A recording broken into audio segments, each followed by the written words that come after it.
Welcome back to the State of the Arc podcast. My name is Mike. My name's Kaysen. Quick announcement before we get started on Final Fantasy Tactics today. This game is mostly battling with very short cutscenes. Yes. I underestimated how short they are.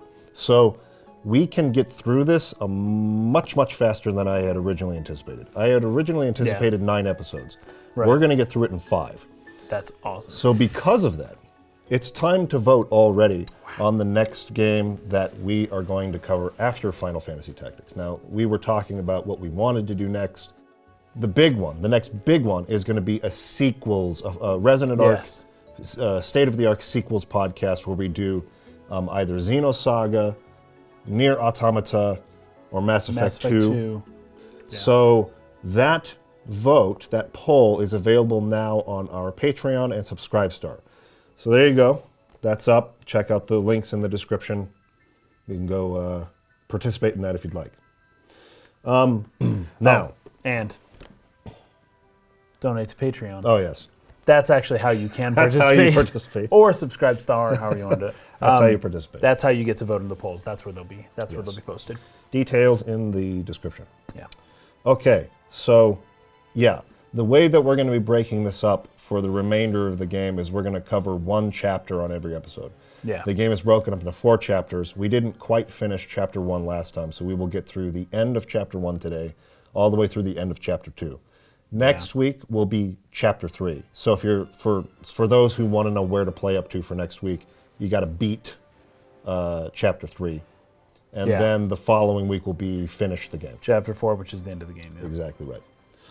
Okay, so we left off right after leaving Igros Castle. Going to Fort Zeikden. Heading towards Fort Zeikden. Yeah. Or as they call it, the Zeikden Fortress in the War of the Lions version. Of course. But as you're moving there, you stop in the Mandalia Plains for a quick scene with Delita as he is struggling. He's really struggling with his loyalty to Ramza, but his severe doubts about Dice Darg and other nobles. Yeah. He's really starting here to have a conflict in his mind about this, because he does trust Ramza, and he did see Ramza's father in some ways as a father figure himself. He was an orphan. He was taken in by Balbaneth Beolv. And you can sort of see that in the scene, but the reason why I like it so much is because these sorts of sentiments are not on the nose. It's all kind of in the subtext a little bit, right? Yeah. And that's something Yasumi Matsuno does so well. He's got like these layers of meaning in the text. It's like the dialogue, the words that they're speaking are saying one thing, but like you can really get a sense or a feel for struggles that they're not voicing necessarily. They're not articulated. And that's really good. It's subtle, and the writing, it takes a lot of thought. You've got to really condense down your scenes to make sure that you can keep the spirit of what you want to say, but in a shorter amount of time. And Matsuno's very good at that. Yeah. It's to me, in my personal taste for dialogue, it's the number one indicator of what I think makes good dialogue. Is there more to what the person is saying beyond just what the text is, beyond what just the line is?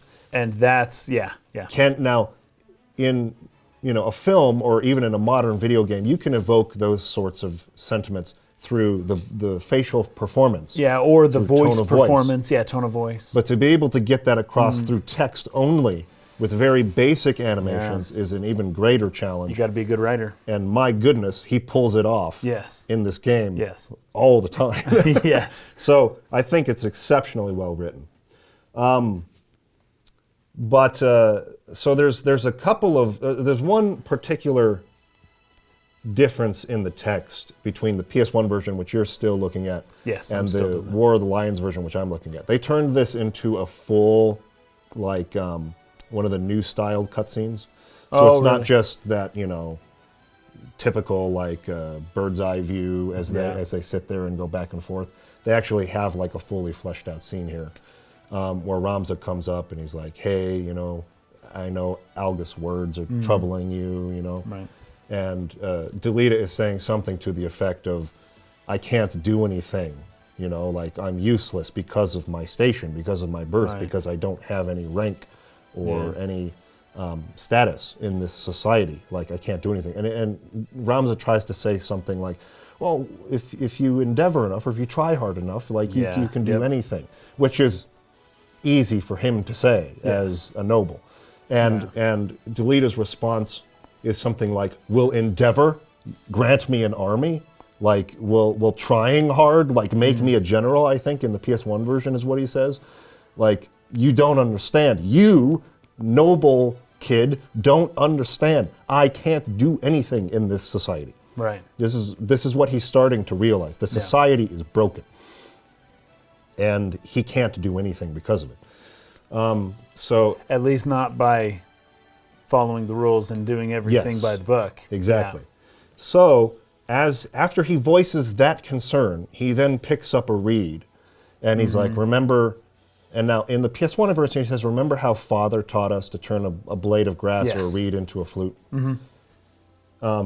In the War of the Lions version, he specifies, remember how your father taught us how to do this. Because I was really confused. I was like, father, like, Delita's dad? Is that who he's talking? No, because he was orphaned and Ramza never knew his dad. Right. So he was speaking about Ramza's father, and I like that they make the distinction, your father, because Delita wasn't there at Balbineth's bedside when he was dying. Right. Balbineth gave Delita to Ramza as a servant. Right. So he wasn't treated like a son. Right. So for him to say father, like in the PS1 version, to me makes less sense than specifying your father, because Delita didn't have a real father, someone who treated him as a father, right?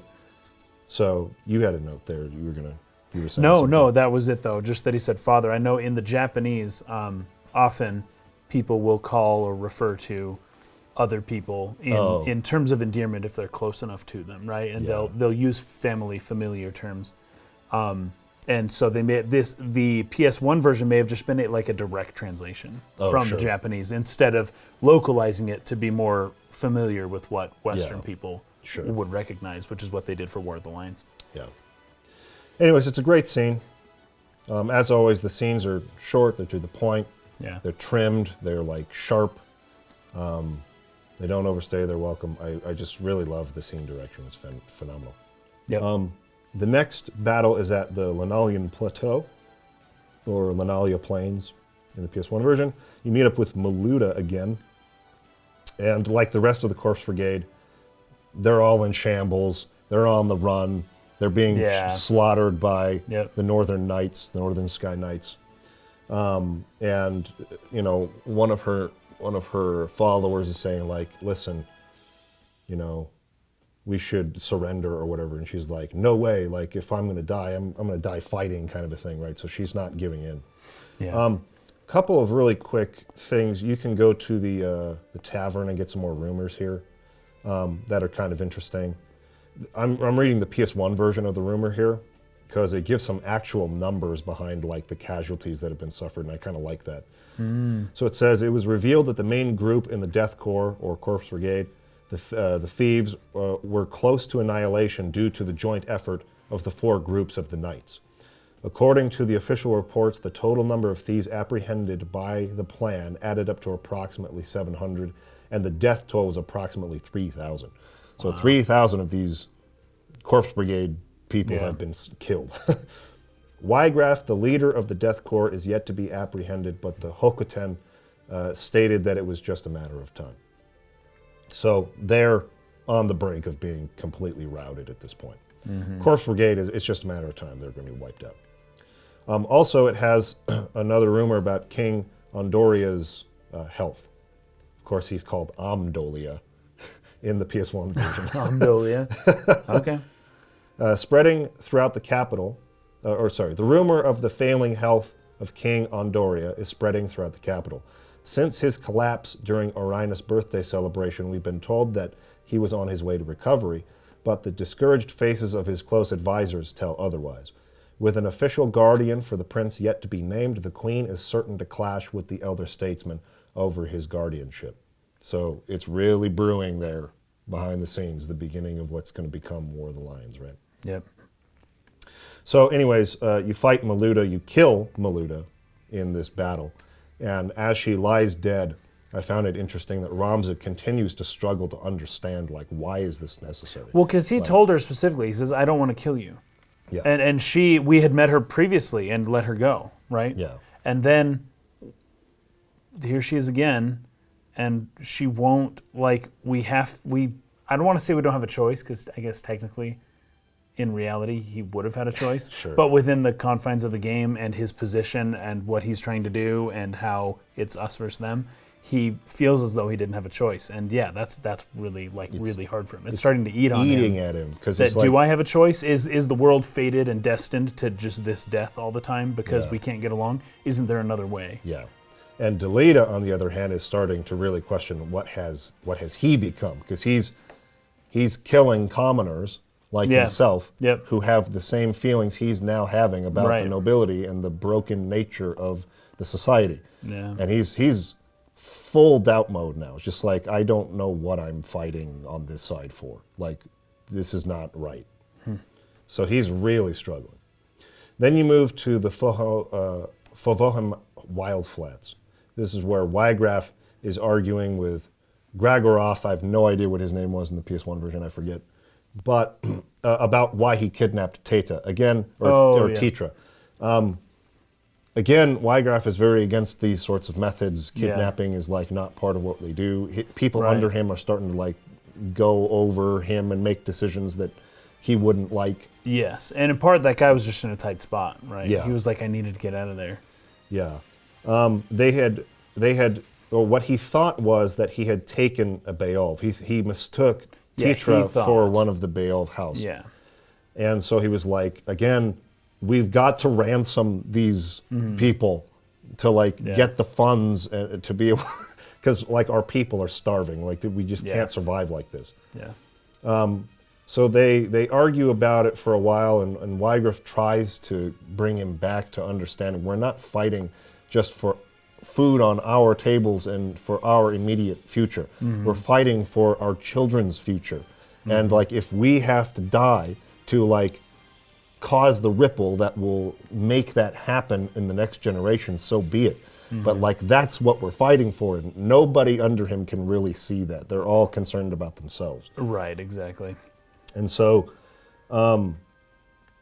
they're about to leave because it's like, listen, the Northern Sky Knights are like right on our tails. We have to retreat to Fort Zeekden. There we can hold up for a while. We have supplies, we have food there. Bombs, we could survive a siege. Tons of gunpowder. Right. Yeah. So it's like, let's go there. But right as they're getting ready to leave, Ramza's party arrives, and it's like, all right, let me deal with them. You run to Fort Zeekden. Let this girl go. We don't need her. Yeah. Right? We're not doing that. Gragoroth, however, he holds to the plan. He's like, nope, I'm using this girl as ransom. I'm taking her with me. He's not giving up on that. He thinks that he can use it as a bargaining chip. So Weigraf is obviously upset that Maluda was killed. Oh, he was informed in that scene. Someone comes in and informs him Maluda is dead. Yes. The people who killed her are like about to show up. Are coming. Yep, and that's us. And he's mad that she wasn't killed by proper knights because we're just cadets, right? So he's like, oh, that wasn't an honorable death. Ramza apologizes, not realizing that she was Weigraf's sister. He doesn't want to hear any of that. He swears revenge. And he tells him too, I didn't want to kill her. Yeah. Like, you guys are just on a kamikaze mission. I don't want to kill people, but you're like forcing me. And I think also in part, Weigraf wants their deaths to mean something really big, something more. If Maluda was killed by a knight, then that can create the complaint of the government doing something. But when it's just the cadets showing up, it's too easy to be like, oh, they were. It wouldn't cause the ripple that he wants, right? And it would have a more direct connection to like the government and the class issue, you know? Exactly. Yeah. So Delita is demanding that they set his sister free, and Weigraf is confused. He's like, wait a minute, she's not a Beowulf? Are you a Beowulf? Like, what's going on here? And Ramza's like, no, I am. don't like leave him out of it. Like if you have a problem with my house, it's me you got to deal with. He's like, oh, I guess Gragroth was mistaken. However, we're gonna let her go anyways, so it's like not a big deal. But I'm gonna kill you because you killed Delita. So I really like the line in the War of the Lions version he uses here. He says, "You'll see her set free if you live to see not at all," and then the battle begins. So it's like if you can survive this fight, then you'll see her free. You'll see her set free. During the battle, you have some back and forth conversations with him, but it's really towards the end that he basically accuses Dysdarg of having sent Gustav to kidnap the Marquis. By the way, it is Marquis, not Marquis. Okay, Marquis. Yeah, okay. Marquis. And he explains that Larg and Goltana are brewing to fight each other for control of the crown. So he's basically kind of ahead of the game on what's coming, which, Rams is like, no, those are lies. That can't be true. Of course. My brothers would never do something like that. Yep. No way, denying all of it. And he's like, fine, see for yourself. And then he sort of teleports away. Now, what happens when they do that? There is a teleport ability. A lot of people just teleport. Okay. I think it's the most convenient way in cutscenes to show that they flee. Yeah. But there is a teleport ability that your mages can get and use in battles. So it's the same animation. Well, that makes sense. And they'll warp over here. Okay. So they're just teleporting away. But anyway, yeah. I guess I don't know if it was just a convenient story thing, or they could teleport whenever, and whenever people die, it's like, why didn't you just teleport? Yeah. They didn't, I guess. Yeah, I don't know what the rules of teleportation are. At least in battles, the way that it works is your character's normal movement, let's say they have a movement of 5, their range is 5 when they just walk around. If you warp outside of that range, the further outside of it is, the lower your chances of success of the teleportation are. Okay, so it'll be if I try to warp from this corner all the way to the other corner, it's like a 5% chance of success I'll actually get there. But if it's 2 spaces beyond my normal movement, it's maybe 85% or something in that range. So it's I'll risk that, that chance of it failing to get a little closer and be able to be in range of the enemy or something. But anyways, yeah, it's the same animation. They just throw their hands up and then teleport away. But I think I don't see it as canonical that he's teleporting so much as that he just fled. He just fled. And they're just using that animation as convenience. What I'm seeing. Yeah, okay. Anyways, they burst into, it looks like some kind of mill or something, or maybe where they process wheat. Or where they grind it up or something like that. And so Delita comes in and finds that Tietra has been taken away. Yeah, Weigraf lied to us. Yes. He's really breaking down at this point, super worried. And Rams is like, we got to hurry on to Fort Zeikden. She'll be there. I know it. We can get her back. So this is Fort Zeikden, and this is perhaps my favorite scene in the game. Very, very consequential. Man, is this good. Yeah. So it starts off with Gragroth threatening Tietra. He's holding her hostage there. And he's saying, go away to Zalbag and the Northern Sky Knights that are sort of there surrounding the fortress. Or not maybe surrounding, but at least they're there to confront them. And he's like, I'll kill this girl if you take another step. This place is rigged to explode. You better leave. We have all this gunpowder here. Don't come any closer. Yeah. And then Ramza and Delita walk up or run up just in time to see this from the other side of the field. And Zalbag's like, all right, go ahead, Algus. And Algus shoots Tietra. I was thinking he would at least try. I was thinking it would be an accident. He would at least try to shoot the guy, but accidentally shoot the girl. But he just shoots the girl straight up and then shoots the guy afterwards. Yeah, because I love how Gragroth, who is this hardened son of brigand or rogue or something like that, right? He is so gobsmacked by the fact that they just shot the hostage out of his arms. Yeah. That he's just like, gods have mercy. What is wrong with these freaking nobles, dude? Yes. And then he just gets caught. And then they shoot him right too. after that. Yeah, he can't believe that they did that. And it's not so much even just them all of them. It's specifically Algus or something like that. Yeah. Because you'd think, okay, the higher ups, they'll do what it takes because they're evil people or Right. whatever. But the lower downs wouldn't follow an order like that or whatever. Yeah. But Algus just totally does it. He's Yep. just like, boom. He's just he like, doesn't care. He doesn't see anything wrong with it. Just Yeah. no hesitation, just kills her. And so Grogroth is like dragging himself back into the tower the to go tower. rig the explosions to, again, kind of suicide, but like take as many nobles as he can with him, kind of a Right. thing, right? But Ramza and Delita see this, and Delita, just defeated, falls to his knees. Ramza is like, how could my brothers do that? Like, they lied to me. Who was it? Dystark who was there. He's the so one. Zalbag was there. Zalbag. Dystark was the one who promised that Tietra's like a sister to him. I do remember and he would that. not do anything to harm her. But which one is the one that told Algus? Zalbag was the one who gave the order. Okay. And so both of his older brothers are Yeah. just implicated in this murder of Yeah. Tietra, and Algus too, so all three, right? And it's just like, his world has fallen apart in front of him. Delita's world has fallen apart in front of him. The music cuts out like right when this happens. It's just a really shocking moment. Yeah, it just stops.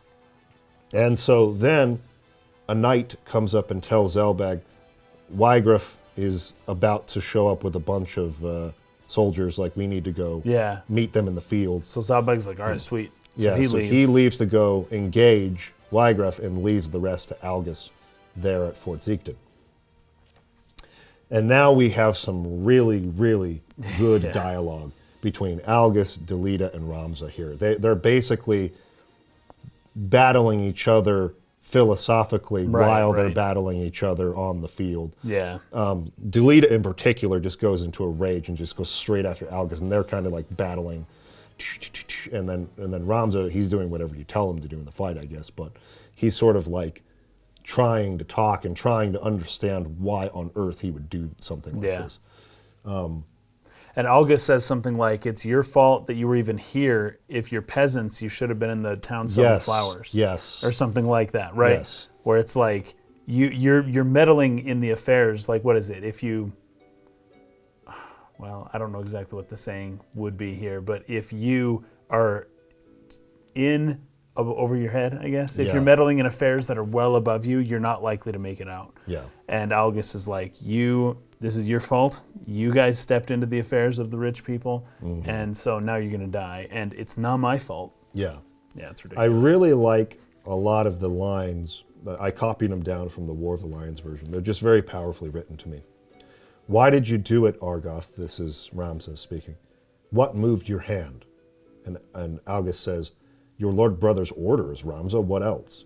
Would you have us kneel before them and offer up the order's honor in exchange for the life of some common wench? So it's like, to him, the pride of the Northern Sky Knights is more important. Right. We're not gonna, what is the saying? We don't negotiate with terrorists. Yes.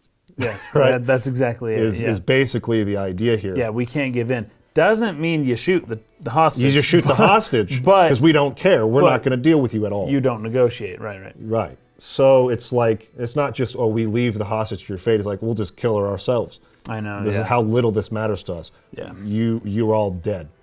That's more important to them, right, than the life of a commoner.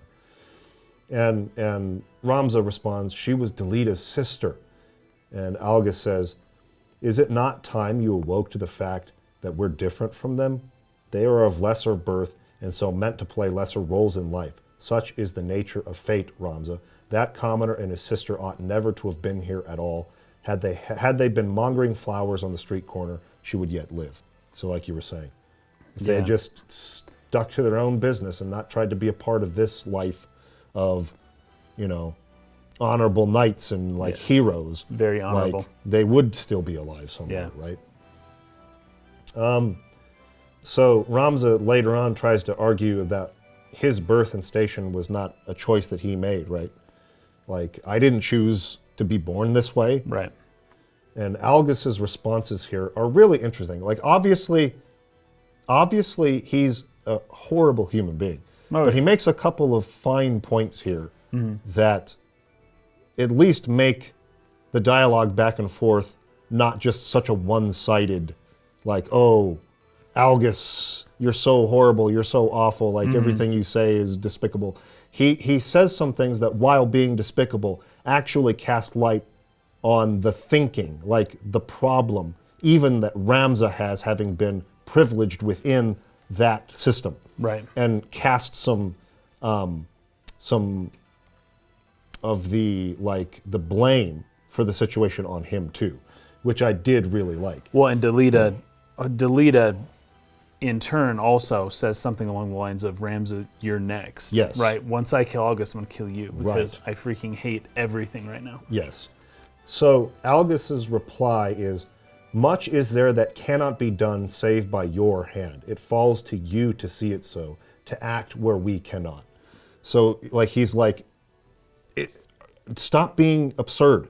You're a Beowulf. Like, you have so much responsibility. There's so many things that none of us can do, that as a leader of knights and a leader of men, like, is in your hands to do. You have this greatness Right. that you have your duty bound to accomplish because of your birth, and nobody else in the society can do it other than you, because that's the way it's structured. Right. Like, you have to do it because you were born there. It's your fate. That's the Yeah. thinking that is obviously needs to be totally reformed. Yes. But in the current society as it stands, what he's saying is true. It's 100% true. And this actually reminds me, could you imagine, like, the United States having a president who believes that, who is not willing to make a sacrifice of trading some people's lives for other people's lives? Sure. Right? Like, almost every president goes to war in one way or another. Almost every president makes decisions that will lead some people to for sure die, Yeah. and others live, right?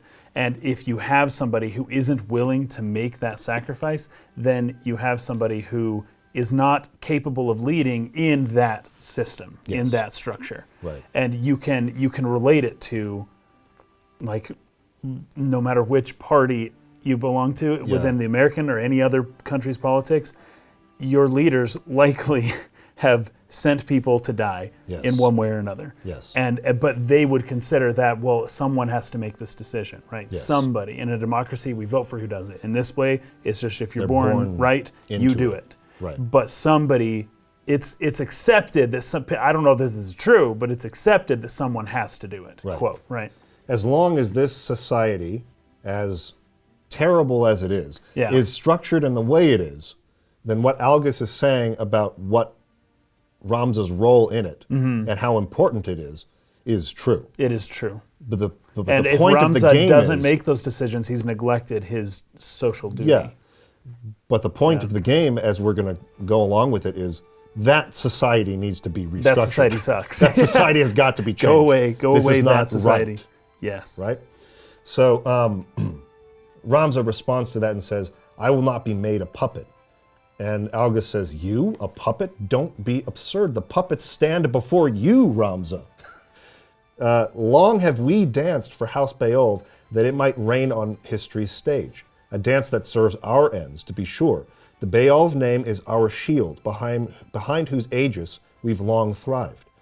It's the way of things. People are used and use others in turn. How do you think you came to be where you are? You are loath to be used, yet fain to use others, even your so-called friend Delita. And that's the part that sticks with Ramza, because it's like, Yeah. He's like, am I using? that is People? Like, what I'm doing, right? And Delita's response in all of this being like, you're next kind of a thing, right? Like solidifies this. He does feel like he's been used. He's been used by Ramza.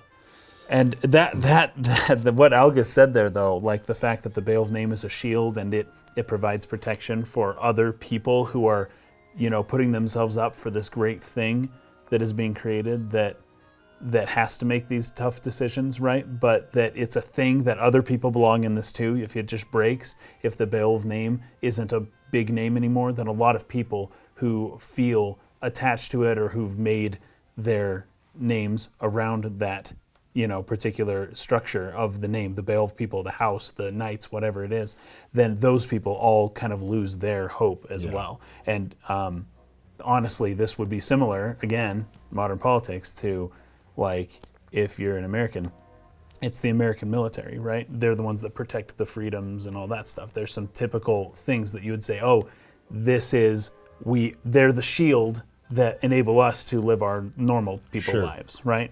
But it's like, but don't tell me what that shield's doing. Don't tell me what the shield is doing. They're a shield and they will do their thing and it preserves me, but I don't want to know what the difficult parts, right? And that's a social thing because a lot of people just can't bear to do it. And that's why these elitist people, and they use the word elitist later on, at least in the PS1, I think Delita does. Those people really feel that not only that they have a right to do it, but that they have the permission to do it by all of the other people. Mm-hmm. That those people don't want to know what we do. So that's like a de facto permission for them to do whatever they feel like they need to do. Right. Anyways, and then eventually that gets carried too far and the people revolt. Yes, once they find out, yes. But then the new group does almost the same thing. Anyways. That's what always happens. It's a cycle of history. Yeah. But August has some very good points, but then we kill him. Well, I like there's a couple more lines I thought here. he was going to run away first. Oh, I was like, is he really dead? I don't know. We'll talk about that later because there's a difference between the original game and War of the Lions that casts some doubt on that, but we'll talk about it later. Because what I initially wrote is August is willing to do whatever it takes. My guess is he climbs the ranks because of this, because of willing to just kill people and do whatever he's told, no questions. But he'll always be seen as no more than a useless dog who executes orders. And then I'm like, oh, he's dead. And he died. What? I thought he was going to become the next thing, you know? Yeah. A couple more lines I really liked, though. This is from Algus. Yeah. Does it grieve you, Delita, to see the depths of your own weakness laid bare? No mere commoner can leave his mark on history. You've not the power. And I took a note here. Remember how Delita is precisely the hero history remembers from this conflict. Yes. Yes, exactly. And had been that way in like the official history forever. From Al-Islam, right. And now the Durai papers are coming out where Ramza's role is being made clear in it. Yes. And in the official history, he was branded a heretic and he had no part in all of this or whatever. But so I just clearly, love that line from Algus, like, you as a mere commoner have no power to do anything to leave your mark on history. Ever affect. Yet he's the one who is remembered, and Algus dies like a dog in this Fort Zeekton battle. And nobody ever knows who he is. Nobody knows who he is. That's good. That's a good parallel. Freaking I like that. Loved that. I like that a lot. He goes on to say, be glad you know enough to lament it. 'Tis all you can do, and more than you deserve. And then Delita responds, is your forked tongue done flitting? What I'd hear from your lips are not words. And then Algus responds, laughter then? Be not so hasty, Delita. You'll hear that soon enough when you are on your way to meet your dear when you're on your way to your dear sister's side. And then Delita says, I'll not be told what I will do or when, not by you nor by any other. So Delita has decided at this point he is done being told what to authority. do. Yeah. He is going to pave his own way, and he is going to make the mark on history. He's going to change this society. Like, he's going to make it happen, and he's going to throw down the nobility. He's like, he's ready now to like take that next step as a hero of Ivalice, right? Ramza tries to call down to him, Delita, you're hurt. And Delita says, speak not to me. When Argoth falls, my vengeance turns on you, Ramza. So he's ready to just kill everybody. Yep. Anyways, Algus dies. He's like, no, not at the hands of this milksop rabble, right, in the War of the Lions version. I don't know, How dude. could you commoner people kill me? No. His best chance at being known in history was that he was killed by Delita. That's true, actually. That's his best hope at being a footnote in the appendix. History. Yeah. Delita killed him. Then as Delita goes to his sister on the bridge, right, the fort begins to explode as it was rigged, and Gragoroth, or whatever his name is, was down there setting it off. He hardly seems to notice as he's just bending down there mourning her. Ramza's trying to get him to come away, but he doesn't. The place explodes. They have a little bit of an extra scene added here where it shows like Ramza sort of walking away through the snow, away from the battle, like holding his side. Okay. And he says, I had lived my life the only way that I had known. But when the pillars of that life came crashing down, I did not stand and watch them fall. I turned and walked away. Yes. So a little bit of a cowardly... That same line is in the original, but it's against just a still, just a backdrop image. of on fire or something. Right. The fort on fire. So yeah, he didn't stand to watch because he couldn't bear it. Yeah. And he walked away from the situation and he went and joined a mercenary group. Because he had killed a bunch of Hokuton knights at that point. So he couldn't go back in and just become a knight now. Yeah. That life was over. So that ends chapter 1, and we come back to the present day. So this whole chapter 1 was a flashback. Now we come back to the present day at the Orbonne Monastery, where Ramza had seen Delita. Do you have a note? I do. Okay. I have some more about Zeirchele Fort here. Just in general, the way that Matsuno kind of shows the transition of who we think is the bad guy to who sort of becomes the bad guy by the end of chapter 1 is really well done, but it's really subtle and it's really slow. Yeah. Right. So at the very beginning of the game, you encounter a bunch of thieves. Right.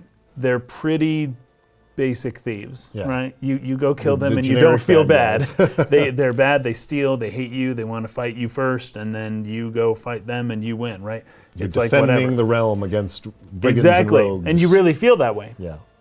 As the game slowly progresses through chapter 1, you start to encounter a few of the thieves, whether it's in cutscenes before you show up where they're talking to each other, or whether it's in them talking to you and telling you.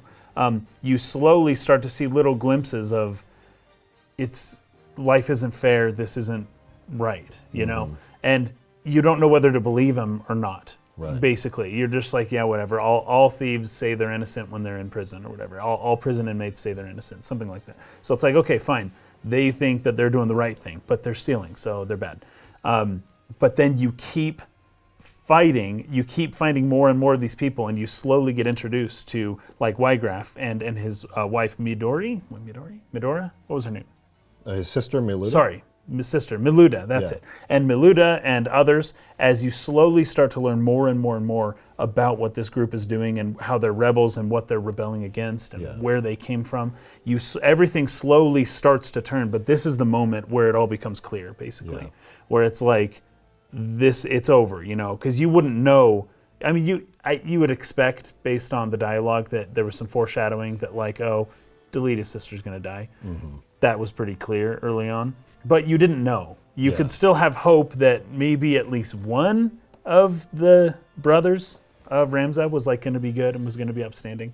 But it didn't happen. But this is a very good storytelling technique to have the subtle change. Yeah. Instead of an immediate or one single moment, it was very subtle up until this point where the arrow kind of flips the other way. Right? The nobles are the real villains. Exactly. Not the thieves and rogues.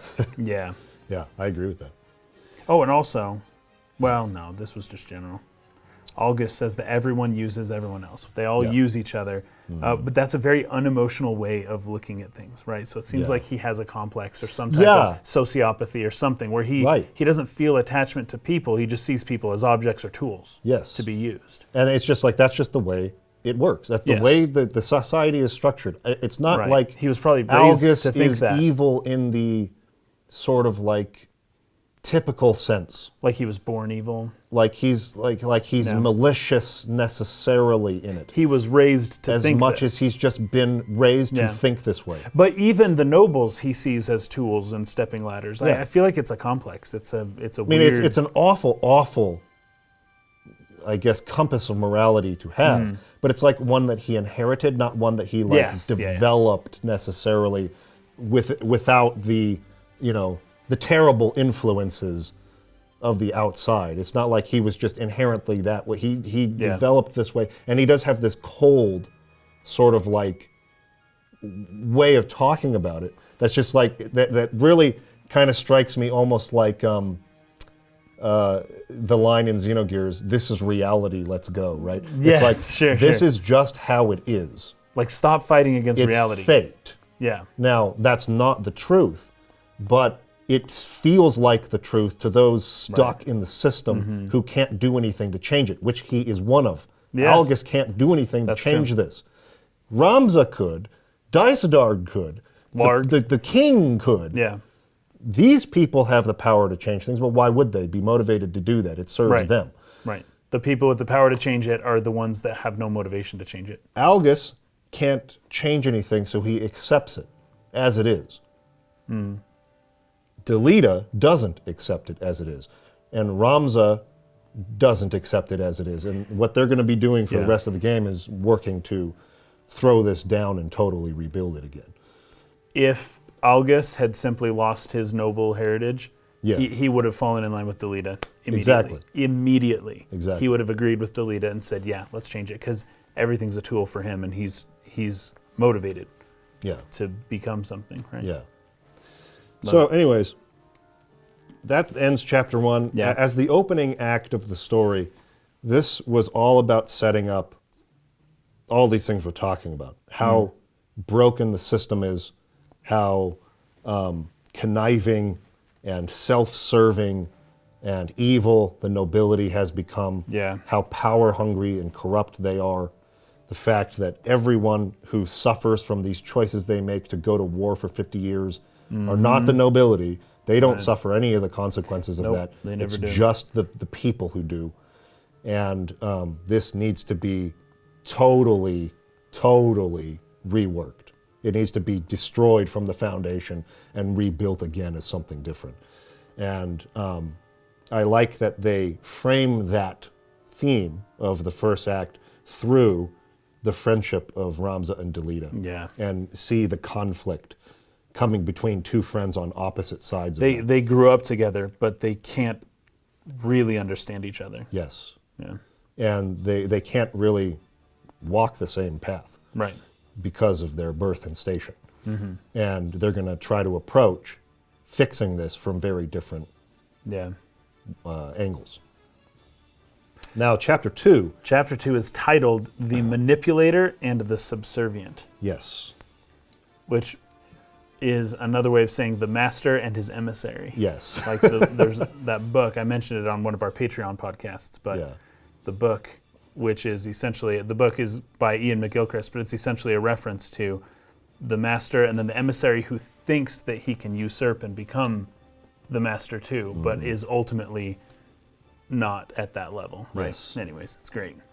So this chapter expands on some of those themes brought up in the first chapter, but really starts to bring in the role of the Church of Glabados into this. A lot. A lot. And the legend of the Zodiac Braves and the aura site, the 12 aura site, which are aligned with each of the Zodiac signs, the 12 stones that were used by the Zodiac Braves, and the attempt of the Church of Glabados to use even the nobility who are now vying for the crown for them to take power over Evilise. It's like a third faction is now introduced. Yeah, it's almost like as the nobles lose their power, the church will gain in its power, right? Because everyone's looking for something to be involved in and associated with. Right. And the church gives people a separate from the state way to be a part of a thing that also has like great influence. Exactly. We come back to the monastery. Yeah, all of chapter 1 was a flashback. Yeah. Come back to the monastery here. And Agrius is, of course, going to be pursuing Princess Ovelia. She's honor bound to defend her. Gafgarian says something like, yeah, I'm not going to do it. That's not part of the contract. Yeah, I don't get paid for that. I wouldn't ask for you to come even if you offered to. Like, I don't want you around. Go away. I don't like you.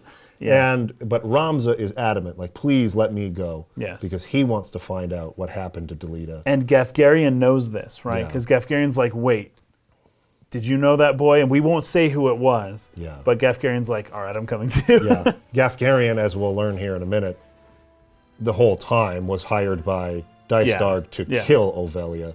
Yes. And so he's coming along for that reason. Right. But he's feigning as if he's interested in seeing it through for Ramza, kind of a thing, right? I actually really like his character. He's a good character. He's a great character. Gafgarian's a pretty beastly character. Yeah. As a villain, he's a great villain. Yes, yes. So the next battle is in Dorter, and at the beginning of it, there's a thief who's making a deal with a clergyman. So they're starting to introduce the Church of Glabados. They call him a knight. In Oh, they call him a PS1, knight? he's just said knight. No, we find out who he is later. Maybe but he is a knight. I can't remember. he's got a purple cape, and If he's got capes, then they're knights. Yeah, is basically I'm the deal. pretty sure he's a knight. Yes. But in any case, he's doing a deal. So this is Fulmarv, from the Church of Glabados, hiring a sellsword to kill us as we're approaching. Yeah. And he offers... And we don't know who he is, though, and we don't know why he's doing it. Yes. This is the strangest thing, because I wrote this. Strange. We're simply following Delita, who you would assume was more or less acting alone in this, stealing the princess and doing all that. But we come upon an ambush, which means he's working with other people. Yes. But then when we see him later on, he's alone again. So it's really strange circumstance. And Gafgarion and some other people bring this up a little bit later on, saying, why were we ambushed in Dorter? Like, this makes no sense. Who were these people, right? Right. So, anyways, that's just a little mystery here that we figure out later. So he's trying to hire them for 500 a head to do the job. He's like, nope, 2,000. And he's like, that's absurd. I will give you 700 or whatever, like maximum, and that's like the last I can do. He's like, or I'm going to turn you into a heretic or something like that, right? Right. He's like, actually, I'll go rat you out. There's actually some really good dialogue in the War Lions version. So he's like, no, like that's too low or whatever. And he says, mayhap you forget the ease with which men are branded heretics. Exactly, So exactly. He's threatening him, I'll go 700 and no higher. And the guy takes the deal. 700, yep. But doesn't realize that Ser Gafgarion is in the party. So they haven't given us a lot of background on Gafgarion at this point. And up at least through the end of this chapter, I don't know they ever really reveal who he was in the 50-year war or whatever. But as soon as he sees Gafgarion, he's just like, oh my gosh, Gafgarion's with them? There's no way this is worth 700. I know, he's like, I should have charged more. So let me pull up just a little bit of background on Gafgarion. Because we've talked about the North and Southern Sky Knights. We talked about North. Oh, we mentioned Southern, yeah. But we haven't seen them yet. Talked about the Eastern Sky Knights yet in the story. I'm just going to read this first part to avoid spoilers. Gafgarion was a division commander of the Order of the Eastern Sky, but was expelled for the barbarism he employed to ensure victory at the end of the 50 Years' War. So he was one of the knights, as it said, summarily dismissed because he was dishonorable in his barbarism as one of the leaders of the Eastern Sky Knights. Okay. So he used to be a knight, and that's why Agrias and this thief are referring to him by his title, Ser, S-E-R, in the War of the Lions. I think they just say Sir. Yeah, because he was a knight at one time, and he was a very powerful knight. He's a very renowned knight. Right. And now he's a mercenary because he was discharged or dismissed. Not because he necessarily did anything wrong, but just because people found out about it. Yes, exactly right. So that's how this stuff works. So they're freaking scared that Gafgarion's there. And it doesn't turn out well for them. They all get killed by us. They all die. And it's funny that I would assume they know who Gafgarion is because, at least in part, they're mercenaries. Gafgarion's a mercenary. Yeah. They probably roll in similar circles. Yeah. Kind of like what in Mass Effect the big guy Rex. Oh, Rex. Yeah. How he's he's a for hire, just like, and they kind of know each other. And one day they'll get hired to kill each other, and they're like, whatever, it's life. That's just the way it is. That's the system. That's the way it's designed. It's fate, right? Yes. All the Algus arguments. At the end of the battle, Agrias eventually says that Ovelia's captors must have gone to Fort Bessalat. So you start heading in that direction. Yeah. There's one battle in between where it's a battle in the woods against some monsters. It's totally non-consequential to the story. You can rescue a chocobo in this battle. Oh, yeah. The chocobo is named Boko, which is Bart's chocobo from Final Fantasy V. It's a callback to that. Nice. So anyways, you can recruit that chocobo into your party. He's a character you can recruit. There are a number of characters you can recruit in this game that are references to older Final Fantasy games. And I think what chocobos do is in battle you can hop onto it and ride it, and it extends your movement for that character. So instead of it being 4 or 5 tiles. It'll go up to like 7 or 8 tiles or something like that. The chocobo gives you extended range. So anyways, that's all that battle is. The next one is at, and I'm going to butcher this pronunciation, Zeirchele Falls. Zeirchele Falls, something like that. Sure. Delita is caught on a Zeirchele bridge, Falls. surrounded on either side by knights who have come for the princess. And I really love one of the opening lines from Delita, because the knights try to say, no blood needs to be spilled. Hand over the princess and no one will die, right? Like, just hand her over. And Delita's line is, do you so enjoy the taste of lies? I really, really like that line. Well, you know what's funny? I took note. I took note of that same one here. Yeah. What does he say in the PS1 version?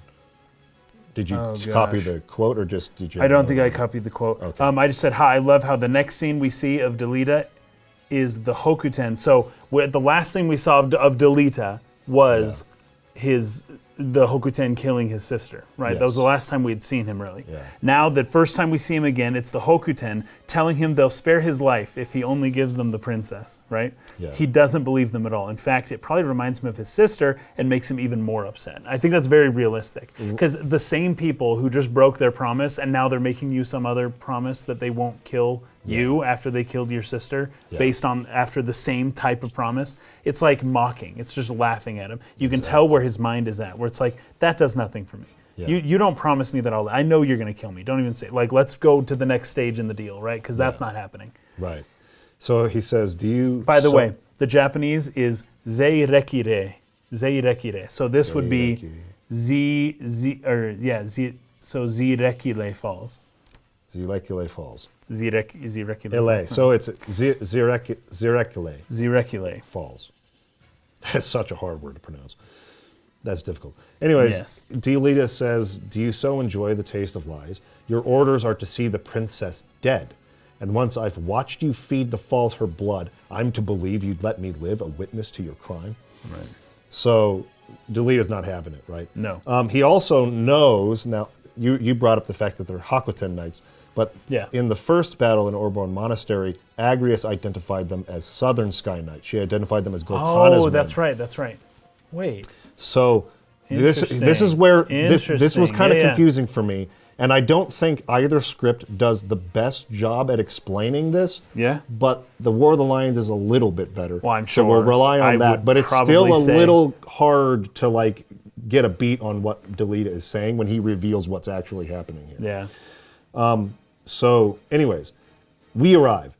Gafgarian is told by the knights, enough, kill these people, and it's revealed that he was in the hire of Dicedog the whole time. Yes, the whole time that's who's paying him the most money. Right. And he's got all these little mercenary jobs, but the big money is coming from there. Directly from Dicedog. Because it's one like thing, his mercenary group or whatever was hired by the Hokuten, or the Northern Sky Knights. Then Southern Sky Knights appear and say, hand her over to us, as if Goltana is coming to kidnap the princess, right?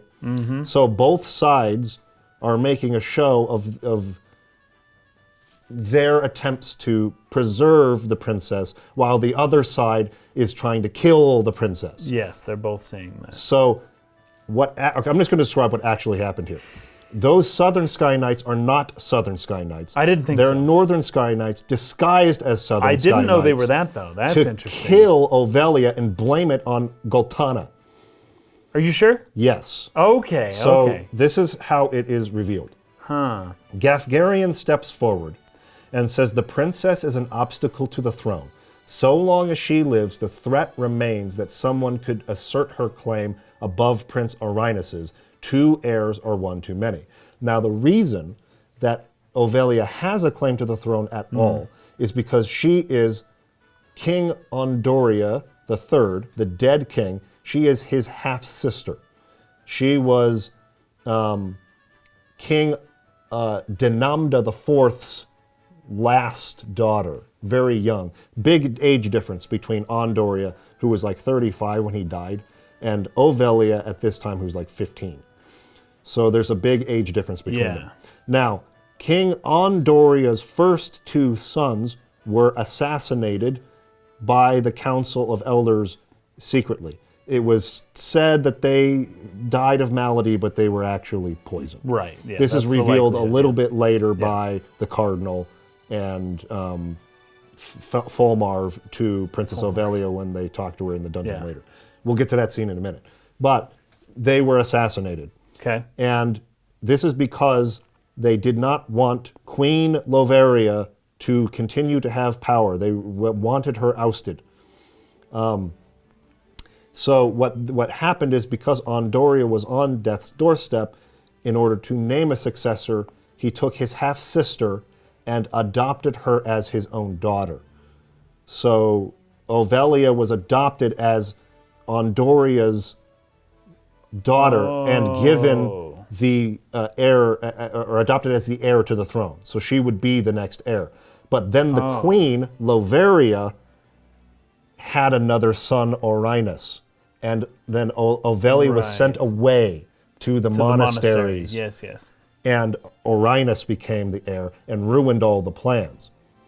And there's questions about who the actual sire of that son is, because Ondoria was so ill, but that's all talked about later. So that's the backdrop here, right? And so Dysdarg and Larg's plan is to pin the assassination of Ovelia, who does have a claim to the throne. They want her taken out because they support Orinus. Larg supports Orinus. Yes. Orinus is his sister's son.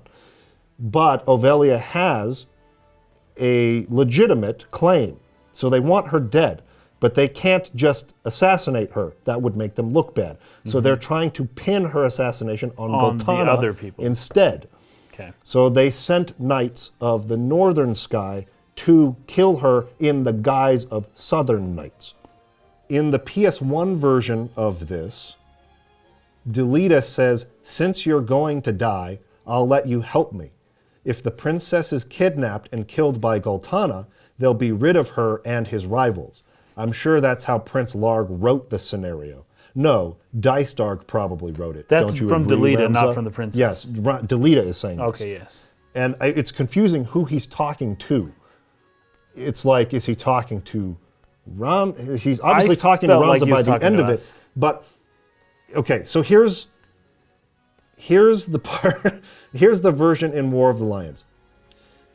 It's clear by the end of the statement he's talking to Ramza, but at the beginning of it, it seems like maybe he's talking to Gafgarian or one of the knights or something like that. So it's like you're getting halfway through this line, and then by the end of it, it's like, oh, wait. Yes. It was hard to piece together what he's saying. In the War of the Lions version, he says, if her death is certain, then let it at least not be in vain.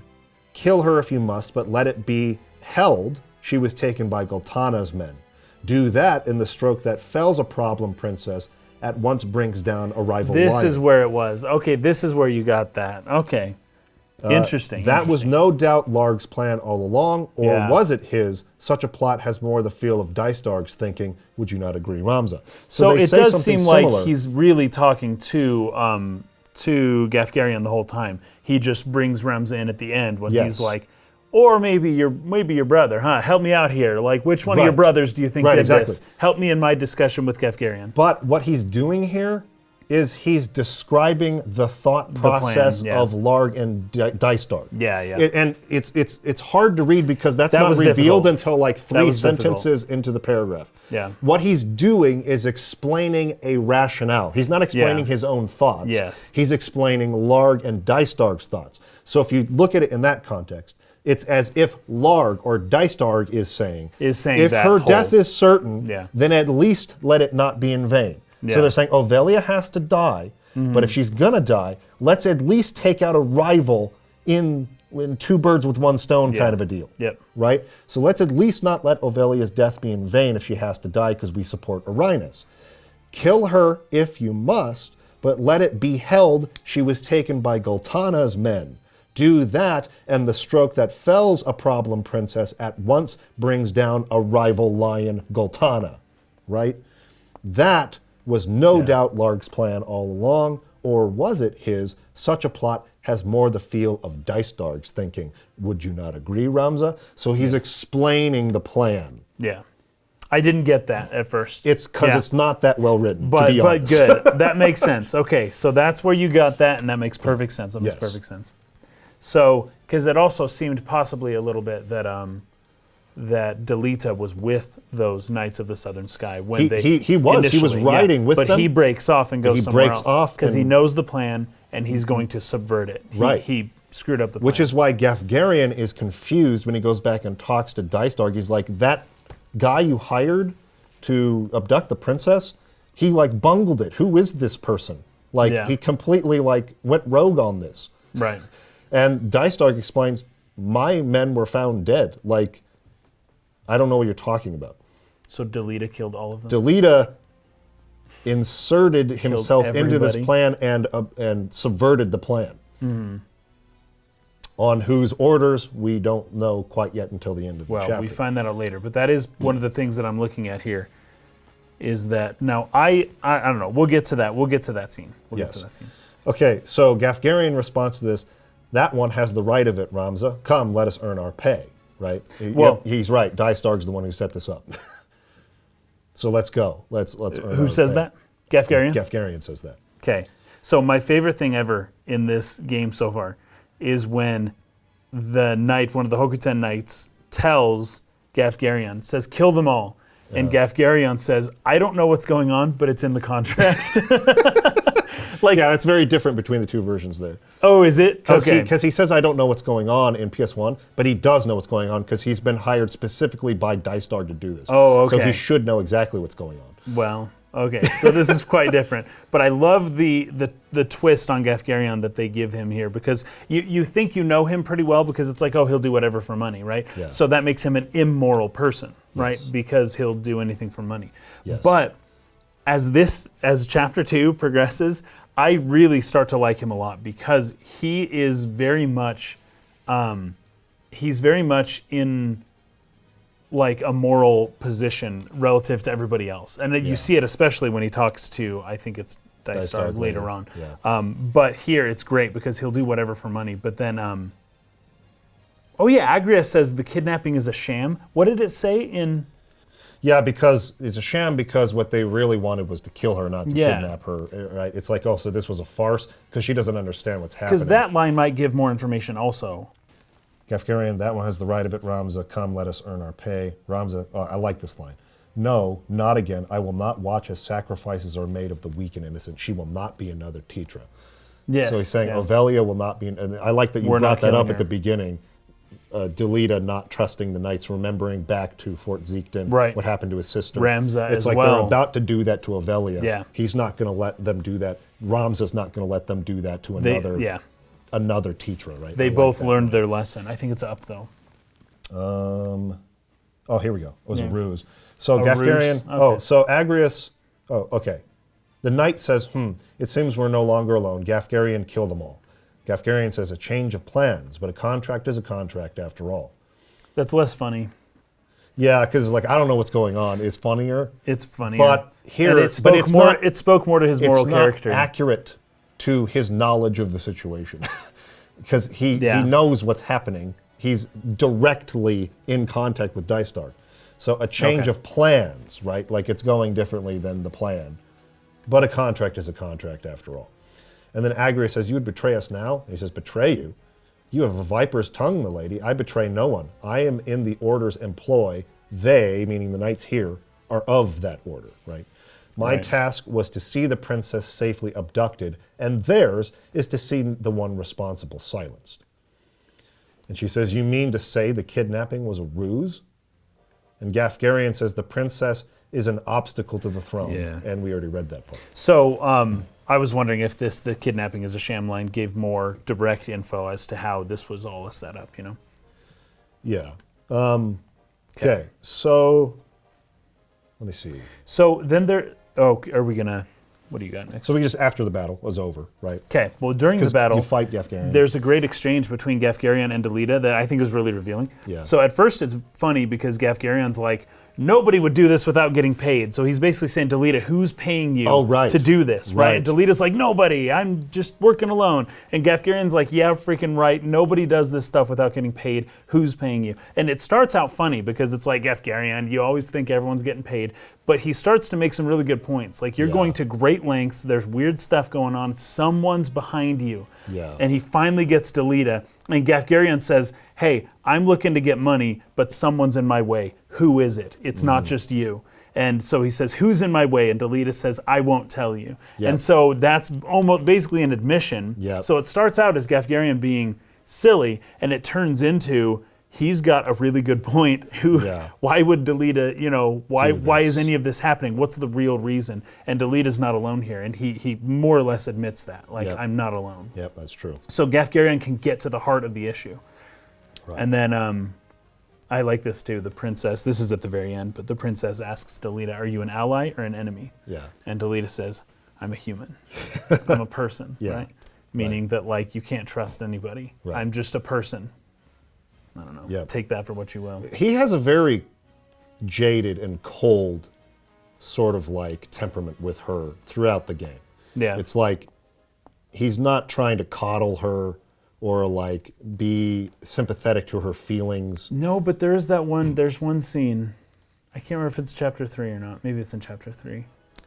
This relationship develops over the course of the game. But here in the chapter 2 part of it, like he is so, and there's an entire added scene in the War of the Lions that you don't have in the original. There's actually a couple of them, but there's one in particular that I'm going to go over at the waterfall, Well, after they come back to this waterfall. Later. So there's this one. Oh, interesting. But then like they're leaving from Lionel Castle when Delita goes to Zeekden, or not Zeekden, to Zeltenia, to where Goltana is, right? And that whole scene happens. He takes the princess with her. There's a scene while they're traveling on the way, a new battle where Delita is actually playable in that battle, and you defend Ovelia from some Northern Sky Knights that come to assassinate her. And they have some conversations there. I'll go over that in a minute. But sweet. At the end of the battle, Delita and Ramza, this is another scene that is like a redone scene in the hand-drawn cutscene style from the War of the Lions version. Some really cool like wide shots of the bridge, with I have seen with those long focal lengths, you know, just like a really cool looking shot of them standing on the bridge facing each other with the water just like plunging down behind them. Yeah, it's sweet. I love those shots. So, anyways, they're there talking, and they're debating who should be taking the princess now. Right, and Delita's at first, he's really adamant. He's like, I'm taking the princess, right? Like, you can't protect her, I can. And they try to ask him why he says that. He's like, I'm not telling you anything. I know. I can't tell you. He's too cryptic. He can't inform them who he's working for or what he's actually trying to do, which, as a storytelling element, it's like, oh, can we trust Delita? Like, what's his real end goal here, right? But Delita's like, if you take her, like, where are you going to go? Yeah, what are you going to do? How are you going to keep her safe? You've fought the Northern Sky Knights now, and they'll kill you. You think you can go to Goltana? Like, he will assassinate you just to clear himself of being implicated in all of this stuff, right? Like, you can't go anywhere. Only I can keep her safe, kind of a thing. And of course, Agrias isn't going to have that. She's not going to let the princess out of her sight. Not at all. And he very wisely realizes that. He doesn't kill us over it, Right. But there's a difference in the text because Ramza here is interested in knowing how Delita survived. He's like, Delita, how did you get out of there, kind of a thing. Yeah. And Delita says that in the PS1 version, he says that Tietra saved him. And that, to me, I was like, oh, wait a minute. Was she barely alive still? And she pushed him off the bridge I thought that too. To escape the explosion. I was like, oh, maybe her body got in the way of some shrapnel. Maybe she was on top of his body and she got stuck with the pieces. Like, what does that mean? But in the War of the Lions, it's much clearer. She says it was Tietra. She watched over me then as she does now. So just her spirit has watched over me all this time. Right. So that's much clearer in the new translation. But at the end of this, he says, fine, I'll leave her with you for now. And he leaves. And then Ovelia gives the suggestion of going to Cardinal Delacroix or Delacroix. I don't know how this is. If this is a French, it looks French to me. Well, PS1 the way they different. wrote it there is quite different. It's Draclau. D-R-A-C-L-A-U. was his name, yeah. That's all I got. But anyways, I it's could find it different. in the Japanese though. Delacroix. I mean, I don't know. I haven't studied French. Would this turn into croix? Delacroix, yeah, Delacroix. Okay, Delacroix, that's what I thought. Yep. So Cardinal Delacroix in Lionel, which is one of the provinces of Weigraf. So they're like, let's go there. That's like the Church of Glabados has a strong foothold. Yeah. Everybody in this world is a member of the Church of Glabados. Right, it's the but dominant that's kind of religion. like their big place, right? It's like, I mean, the cardinal is like the second in line of hierarchy in the church. Right below the top people. They go there for help. Okay, but first I have some more things. Yes. Because I like to talk about Gafgarian because he's yes. so good. There was another line during the battle that clues us in a little bit more to his morality. Yeah. So in Gafgarian has an exchange with Agrius that's really good. He says, you get in the way, you get killed. Same goes for royalty, basically. Because they're saying, you would kill the princess, she's royalty. Right. And Gafgarian's like, hey, I do this for the money, and I don't care about your class disputes, right? If somebody royal is in the way, I kill them. Yeah. And if they're in the contract, I kill them, right? So in a way, Gafgarian actually lives a more principled life than someone like Algus, for He's example. at least not hypocritical. Right? Exactly. So he treats everyone the same, though he's clearly not in the right. In fact, he implies that pledging blind loyalty is the real problem, because he says that to Agrius. He says, your blind loyalty to your masters, that's the real issue here. I'll kill. No, I don't discriminate when it comes to money, right? You give me money, I'll kill whoever. You will only serve those masters who tell you what to do, right? And then, people like knights are the real problem as far as Gafgarian goes. So by working for money, he puts his moral system in a different place. His philosophy actually reminds me a little bit of Squid Game and the general idea for that, where it's like class doesn't matter, everyone's the same kind of thing. And that's more or less how he sees, and it's horrible. Yes. Like in Squid Game, or everyone just dies, but at least more consistent, maybe. But it's consistent, right? Yeah, it's a principled moral stance, and this is where I start really liking Gafgarian. And then later on, we see that his moral stance is actually it's very solid. he reminds me a lot of Anton Segura from No Country for Old Men, where he's got some screwy moral code that's different from everyone else's, but he sticks to it, and it's his moral code, and he will enforce it and do whatever he needs to. Never deviates. There's another line, and I don't know how different this is in the War of the Lions, but while they're on the bridge, Delita says, and this is great because I added this in my notes just now after you said what Algus had said. Right. Algus said, oh, you, Ramza, are neglecting your responsibility. You are supposed to do what they can't do. Right. Meaning the normal commoners, and you can do it. Well, Delita shows up here on the bridge, and we say, Ramza, what are you going to go do? Like, what's your plan? What are you doing? Or what would you do, I think. Yeah. And Delita says, I'll do what you can't. That's what he says. It's the same thing. That's a good point. Says, I do what you can't. That's an awesome line. It's packed with meaning and mystery and hope and fear. Yeah. It's packed. There's so much in just that one line. I'll do what you can't. And not only is it a reference to what Algus was saying, but it's you don't know, like, as Delita is taking things into his own hands, you don't know what he's capable of, right? Because he's not a royal, so it's almost like he's less bound. He actually can do more, and Delita himself is realizing this, and that's why he's in this situation. He can actually do more than someone like Ramza, who is bound by this nobility and this strict code, right? And he actually is more free, but that's where the fear comes from. It's there's hope in that line, but there's also fear. There's like so much potential. Everything. It just makes your mind go in all sorts of different places. Yeah. That's a beautifully written line. He's transcended the system. He has. He's broken out of it. And he now, can operate outside of its bounds. Now he literally can do whatever he wants to do, as long as it's within some realm of reality. He refers to this a little bit when you see him later at that port city after the machine you see him Goug briefly or whatever. Yep. So we'll get into that too, but that's a very good point. Very good. And then in the end, the princess actually thanks Delita. Yeah. So she's like, "Thank you," and he saving me, he doesn't really respond to her much. He's just like, what I'm doing is not worthy of thanks. You don't know what I'm up to, but Yeah. whatever. Things are how they are, right? So Delita leaves the princess in our care. I don't know exactly why, but I think he didn't really have a choice, and he didn't want to risk fighting. He'd have to fight Agrius and us. And everybody in the party by himself is probably not going to It just wasn't going to survive work. that fight. But Gafgarion didn't die. He teleports out. Yeah, he flees. Yeah. Okay, everything good Yep. for that? Okay, We're on so- to Zaland Fort City. Yep, the castled city of Zaland. This is where we're introduced to Mustadio. Yeah. And there's a whole new plot thread that comes in here with the Aura site, or the Zodiac Bravestones, Yeah. which is pretty interesting. This is the crystal motif, which is common across Final Fantasy, Yes, but yes. the tactics version of it, right?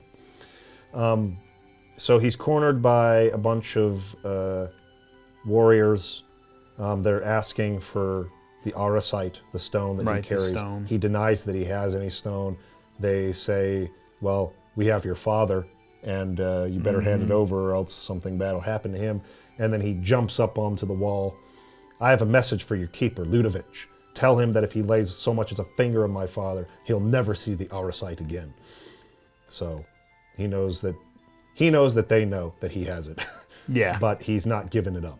No. And we happen to come across this dispute as it's happening. Yeah. And help him. We battle the We do. But you notice at the beginning of that they give you a choice where it's like, Oh, yeah. oh my gosh, should we get involved? And then it even numbers it number one and number Yeah. two. Yep. Get involved or well, I don't want to be involved is what it says. But Uh-oh. did you know if you select I don't want to be involved, he says something like, I don't want to be involved, but we have to do something. And you fight anyways. They give you the choice. This is such a and trope of it JRPGs. doesn't make a difference. This is such a trope of JRPGs, and what Yeah. separates it so much from the Western style. They give you the illusion Yes. that you can role play Yeah. in this very tiny little way once in a while, and even Yes. then you don't. It just doesn't You're matter. not role playing at all. You think it matters, but it just It's not doesn't. really a role playing game. Yeah, it's so funny. Anyways, that's funny. Yeah. H.C. Bailey refers to that trope as the "but thou must" trope, Oh, yeah. which comes from the original Dragon Quest, where Oh, yeah. it's like, "Oh, will you please save the princess or You say whatever?" no. And you're like, "No." It's "but thou must." But thou must. No, but thou must. Oh man. Over and It's over just again. a loop forever. Right. You cannot deny the king, right? And so, Yeah. anyways, JRPGs always have that. But after this battle, after you save him, Mustadio informs you that he's being chased by a group called the Bert Trading Company. Oh, Don't it's know Bart. what- Bart. Okay, Bert I thought it was great. Trading Company. Bart from Xenogears. Yeah, I thought it was just Bart, dude. And this is so funny because they're excavating underground and they're Right. getting old ancient technology and stuff. That's true, actually. There's a connection. Great. There's a big connection. The Bert Trading Company, he describes them as, that business is only a front for more lucrative pursuits. Opium smuggling, slave trading, all Slavery. manner of vile things on a Yeah. grand scale. He also talks about how he's a machinist, and that what machinists do is they study the ruins of a lost civilization buried beneath the city of Goug, where he's from. He says relics of the age of Saint Ajora, when airships, numerous beyond counting, filled the skies, and men of iron walked city streets. So robots and airships and things like that. And judges. Now, yes, and judges. So this game released in 1997. So the history of Ivalice Yeah. developed more as more games were made in Ivalice, Later, like yeah. Final Fantasy XII and things like that. So obviously the time of Final Fantasy XII is referred to as the golden era of Ivalice, and they had airships, Yeah. and there were many different races at the time that don't exist in the world at the time of Final Fantasy Tactics, technology and things like that. He even refers to his gun. He's like, this is a pistol. It's really rudimentary. No, this is what he does. He goes, this is a pistol. He points it it right. at them. I wrote in all caps. I'm like, that guy needs to learn proper gun safety. Because we're just like, what's that pew-pew thing you did in the battle before? And he's like, oh, this? And he's pointing it Pointing right the at gun us. at He's him. like, yeah, this is a gun. You can load it with gunpowder and magic, and it will kill somebody. And he's just pointing it right at you. I love it. Yeah. So But he's like, oh, but in ancient times they had ways of like infusing the bullets with magics. Yeah. And things like that, which is what you see in like something like Final Fantasy 12. Yep. With Balthier and those types of characters. So you could, I think that like this is almost something that was slightly retconned, where this golden era of Ivalice, right, was being referred to as the time of Saint Ajora here. Yeah. But in the timeline as it stands now, Final Fantasy 12 was more that era. Then there was a cataclysm that happened that ended that civilization, and Saint Ajora's is the first that arose after that. And it would make sense that there would be some... And they might still have some use of the technology or something from Ajora. like that from the Final Fantasy 12 time. Yeah. There might be still remnants of that were part of Saint Ajora's time or something. But. Sure. But it would make sense, even to some degree, not knowing much about the archaeology. Yeah. Lumping things together that don't go together. This is part of Saint Ajora's time, but it wasn't actually. Sure. I'd heard that Cleopatra is closer to our time today than she was to when the ancient pyramids were built. Holy crap, that's crazy to think weird. about. It's like Egypt. That's freaking crazy. That empire was a long empire. So we'll think, oh, Cleopatra, ancient Egypt. It's like, kind of, but also like not really. At the tail end, kind of the end, Egypt. and closer to today than the height of ancient Egypt, right? That's wild, man. So. Anyways, crazy stuff. So it could be just something like that. Like, back in the day, and this is from Saint Ajora's time. But it's like, but you mean further back probably than Ajora. But anyways, it can still work that way. I was watching a documentary the other day about the Assyrians. And it was kind of just in the middle of, we're doing this or planning notes for this. It's really crazy how long-standing some of these empires were. I mean, they were around thousands of years. Thousands of years. Yeah, I don't know. Just crazy long empires, and they just fell. And there's just hints in the earth about what they were like and what their culture was. If ancient Egypt remained the way that it was 10,000 years ago, back when it was more of like a tropical, it was actually a green area. The whole Sahara Desert used to be full of trees. If it had remained that way, we would have very little archaeological evidence because of the humidity and everything would have deteriorated. But because by the end of their time period, it was an arid, dry desert, that actually worked to preserve a lot of that stuff. Because you look at the Mayan stuff, the Mayan temples, those things have to be dug out by under like trees, like they become hills basically, but in ancient Egypt it's just sand, so it's all like kind of right there, Like it could get buried in sand, but it's still preserved. They're always finding new tombs and even papyrus, papyrus paper that's thousands of years old. Yeah, intact. If the Mayans had anything like that, we wouldn't know because it would have disintegrated and just long ago. Yeah, it's crazy stuff. Anyway, so cool stuff. They dig up the old civilization's artifacts and they try to find out their secrets of how their technology works. That's what machinists do. So that's what Mustadio does. But he wants, he does not reveal to Ramza and Agrias here why the Barrett Company is after him. He's like, I can't tell you that, but I want to go see the Cardinal. I know you're going to see the Cardinal. And I need you to take me with you. Yeah. I want to go see the Cardinal so you can help my dad because my dad's been kidnapped by these people. And Agrias is like, okay, tough. Like, you're not coming with us if you can't tell us the reason why they're chasing you. But Ovelia comes in and she's like, no, he can come along.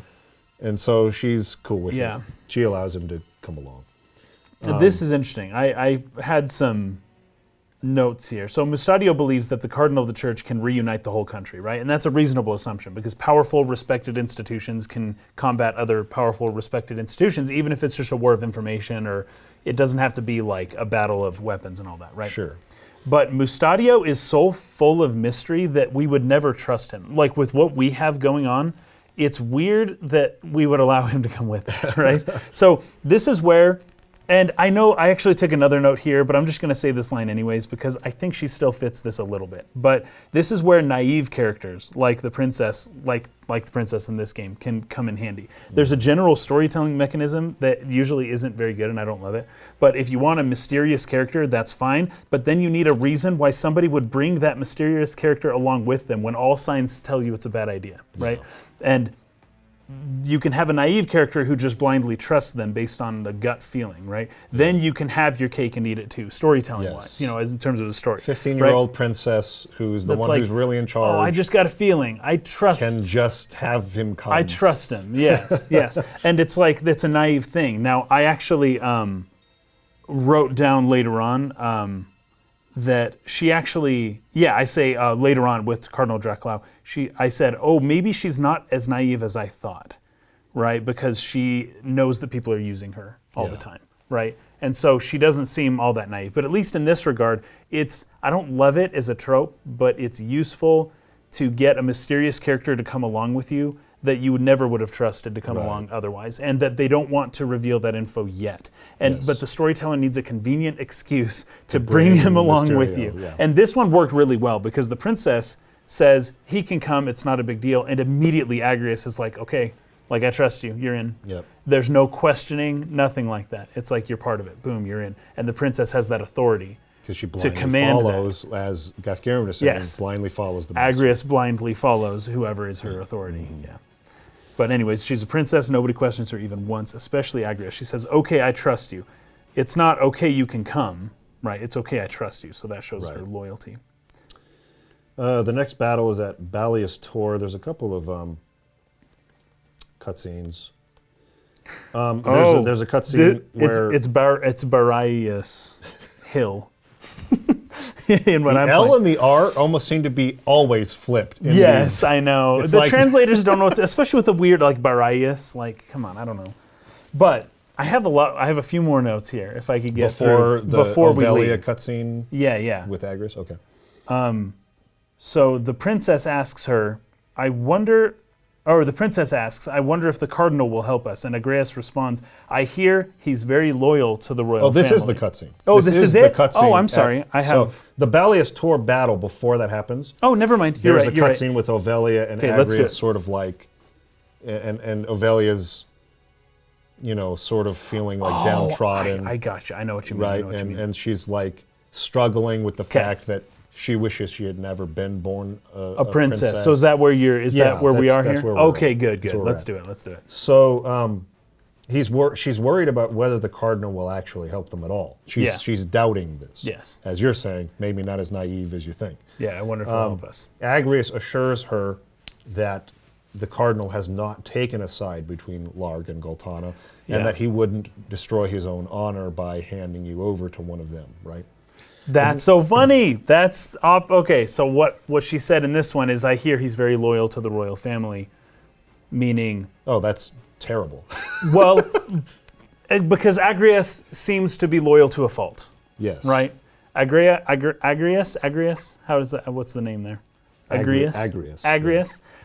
Feels that loyalty is like a high thing to have, right? Yes. So as soon as the princess asks, I wonder if he'll help, Agrias says he's very loyal. He's loyal like me. But what's funny... He's loyal to the royal family the way I am. Therefore, he won't do anything bad to you. Right, but what's funny about that is that being loyal to the royal family, in this case, is being loyal to Loveria and Larg and Orinus, which is bad. I should not take you to someone who's loyal to them because they want you dead. That's weird. Well, I think there's another sentence after this, which is like, he wouldn't kill you because you're royalty. Because you're royalty. Yeah. Maybe. That's, I think, more or less, it's because you're royalty, right? I'm loyal to maybe Andoria, less so than Loveria, who wants you dead. Andoria would not want you dead. It seems like he's loyal to both. Anyways, it's not clear in that translation. You're right, it's not. Here, it's, I do not think him a man to sully his honor by handing you over to either side. That's way better. That's way better than what I wrote. Although what I wrote, along with Gafgarian's quote, which had been changed, but I still think was really good to his moral compass, right? It felt good to his character. This one is good for Agrias' character. Yeah. Because it's like, he's loyal. We can trust him because he's loyal. Because loyal he's a people loyal are trustworthy. Man. He's an honorable man. Yeah. But that's not good for the story. It was just good for the character. So, so Ovelia responds with, "Would that I were born no princess. Yeah. My entire life has been spent behind sacred walls, the only sky I've known hemmed in by slate and stone. Did you know before I was sent to Orbonne, I was in another monastery? When I heard I was to be adopted as the daughter of the late king, and after ever in a monastery." So she's like, she got all this hope, because she's like, oh, I'm going to be adopted as the daughter of King Ondoria, my older half-brother, who she probably had no relationship with anyways. Right. You know, my life's going to change. But because she says, and then there's a pause. After Arinus was born, right? Yeah. Ever in a monastery there after you that. go. Ever since then, I've just been stuck in The monasteries. War of the Lions translation is superior. It's so much better, dude. Listen, I just didn't get that. I don't care even how much you hate the Shakespearean language and you're fatigued by it. You don't like it written that way, and you like the more blunt modern English. This is clearer. It's just clearer. Better translated. Yeah. It's easier to understand what the characters mean when they're talking. Yeah. She goes on to say, it's not been such a bad life, I suppose. Only knowing that men die for no more reason than that I am a princess, it's almost more than I can bear. So she's having a really hard time with her situation here. So she's actually a good person. Yes. By the way, talking about the translation notes here about the Old English and all that, like late Middle Early English? Modern English, yeah. Okay. The Japanese script, as I've had a chance to look at it now, the Japanese isn't written in any special way. Like it's more pretty standard. samurai-esque. Nope. They typically don't pretty do standard. that Yeah. in games where in the translation, like in Vagrant Story. Yeah. It's not written like that in the Japanese. They're not speaking samurai Japanese in the Japanese. And I'm fine with it, with them taking this liberty and translating it like this, because I actually really like, kind of like you, I like the Shakespearean English a lot. Yes. And so I'm fine with it. But it is interesting that even in an ancient world that's supposed to take place in some medieval type society, that they didn't opt for the Japanese version of that, which would have been feudal Japan's type of Japanese. They didn't do that. How many, there's not that many. Maybe in school, like in an English class in freshman year or something, they might have you study Shakespeare a little bit or something like that. But it's not like this is necessarily a common thing for kids to nowadays. Learn, unless you grew up reading the King James Bible or something like that, right? Or if you're a thespian and you do Shakespeare in your drama class or in your drama club. But how common is it in Japanese for kids to be reading like samurai level? Because I know that it's almost a totally different language. Oh, right? It's quite different. It has evolved so much since then. In a short period of time. There's so much slang and it's like Japanese as a language is evolving really quickly. Yeah. And so it's like that older style of Japanese is almost unrecognizable. It's difficult. I had heard that there was a famous address given by Emperor Hirohito in 1945 at the very end of the war, where he was essentially surrendering to the Allied forces, and that speech that he gave is very difficult for modern Japanese people today, 75 years later. That's crazy. To understand. But it's not that the whole language evolved that quickly. It's that the emperor already speaks a kind of elevated type of older sounding Japanese anyways. And so a normal Japanese person can understand someone from 75 years ago, typically speaking. But that emperor's speech is famous for being very difficult to understand, even among modern Japanese people, because that's how the emperors would speak. So ancient samurai Japanese is really hard. In fact, kabuki theater, which would be their equivalent to Shakespearean time during the era of Shakespeare and after, the Japanese had their ancient theater, which was called kabuki, right? And they did that up even now. They'll still do kabuki shows, but they do the kabuki in the original script, which is fine and all, but modern Japanese people cannot understand it. So to the level that we understand Shakespearean English, it's kind of miraculous because other cultures cannot understand 500 years ago of their own language. That's crazy. So in Japanese, the people who go to watch the play, if they want to watch an original kabuki, which is part of the reason you would watch kabuki at all, is to get the original experience, right? Authentic. The cultural experience, They have headphones that they wear where the play translates it into Japanese. No way. Where the Japanese play is translated into modern Japanese so that modern Japanese people can understand it. That is insane. That is how Japanese people experience kabuki theater. Yeah. What the fetch? It's wild. That would be like going to a Shakespeare play and having to wear headphones to translate to translate the Shakespeare. That is wild. Yeah, it's wild. I cannot imagine that. That's how different the language has Holy evolved. crap. But it's not just, because I think a commoner from even 500 years ago would do okay with a modern Japanese person now, but the way that you would have written for theater, it's just a different elevation of speech, and no one in Japan uses it. It's up there. So that's part of what would be referenced when you talk about the Emperor Hirohito and stuff. That makes sense to me why they wouldn't try to do what War of the Lions in English is trying to do. Yeah. They wouldn't go back to, because it's like no one would even know what they're talking about. The best they could do was like 1800s, samurai Japanese, which is how the movies are done. Oh, sure. So the movies that are about like Zatoichi or something like that, like some of Kurosawa's stuff. The Kurosawa that uses films. like 1800s type of Japanese that's samurai Japanese that modern Japanese people can understand a lot better.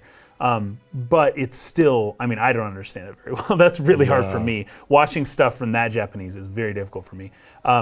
But even when the samurai are speaking very rough, slang type Japanese, it's still, it's hard to understand. It's different. Their language has changed a lot. Wow. That's crazy, dude. Anyways, the more you know. Okay. Study Shakespeare, people. Do it, please. Get into it. The language is beautiful. Be glad that you can even understand it to any degree. Any of it because not all languages are like that. Okay, so let's see, where did we leave off? Okay, yeah. Ovelia reveals that she was friends with Alma, the elf, in one of the former monasteries. That's how she learned how to do try this the grass flute thing. Whistle, yeah. Mm-hmm. So she was friends with Alma, and she didn't even say it outright. She just said, "Oh yeah, there was this girl who taught me how to do the thing." Yeah. And then I think Agrias is like, "Oh, that was Alma." Like she knew already ahead of time who that was. So maybe Alma even talks about her. You don't know.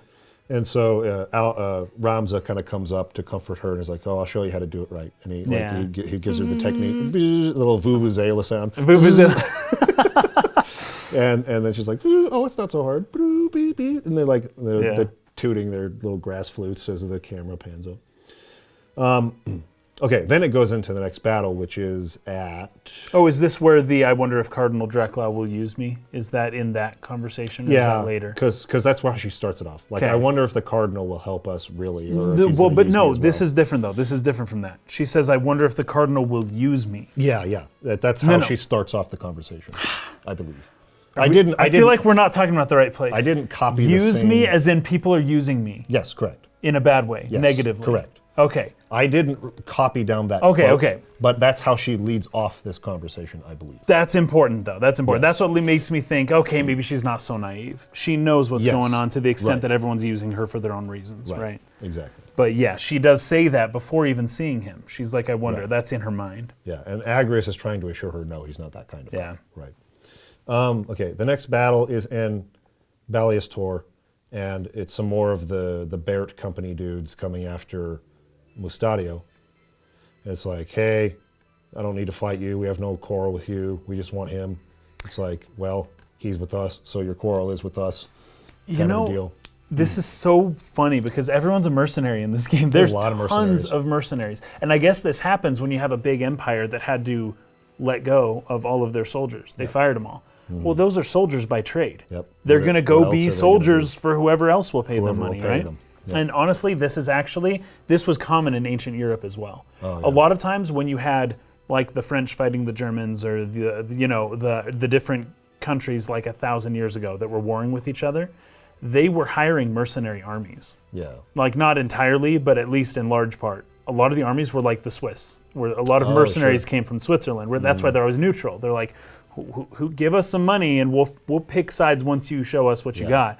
And Switzerland has been neutral ever since. They're always kind of like that. But that was part of their whole deal, right? Right.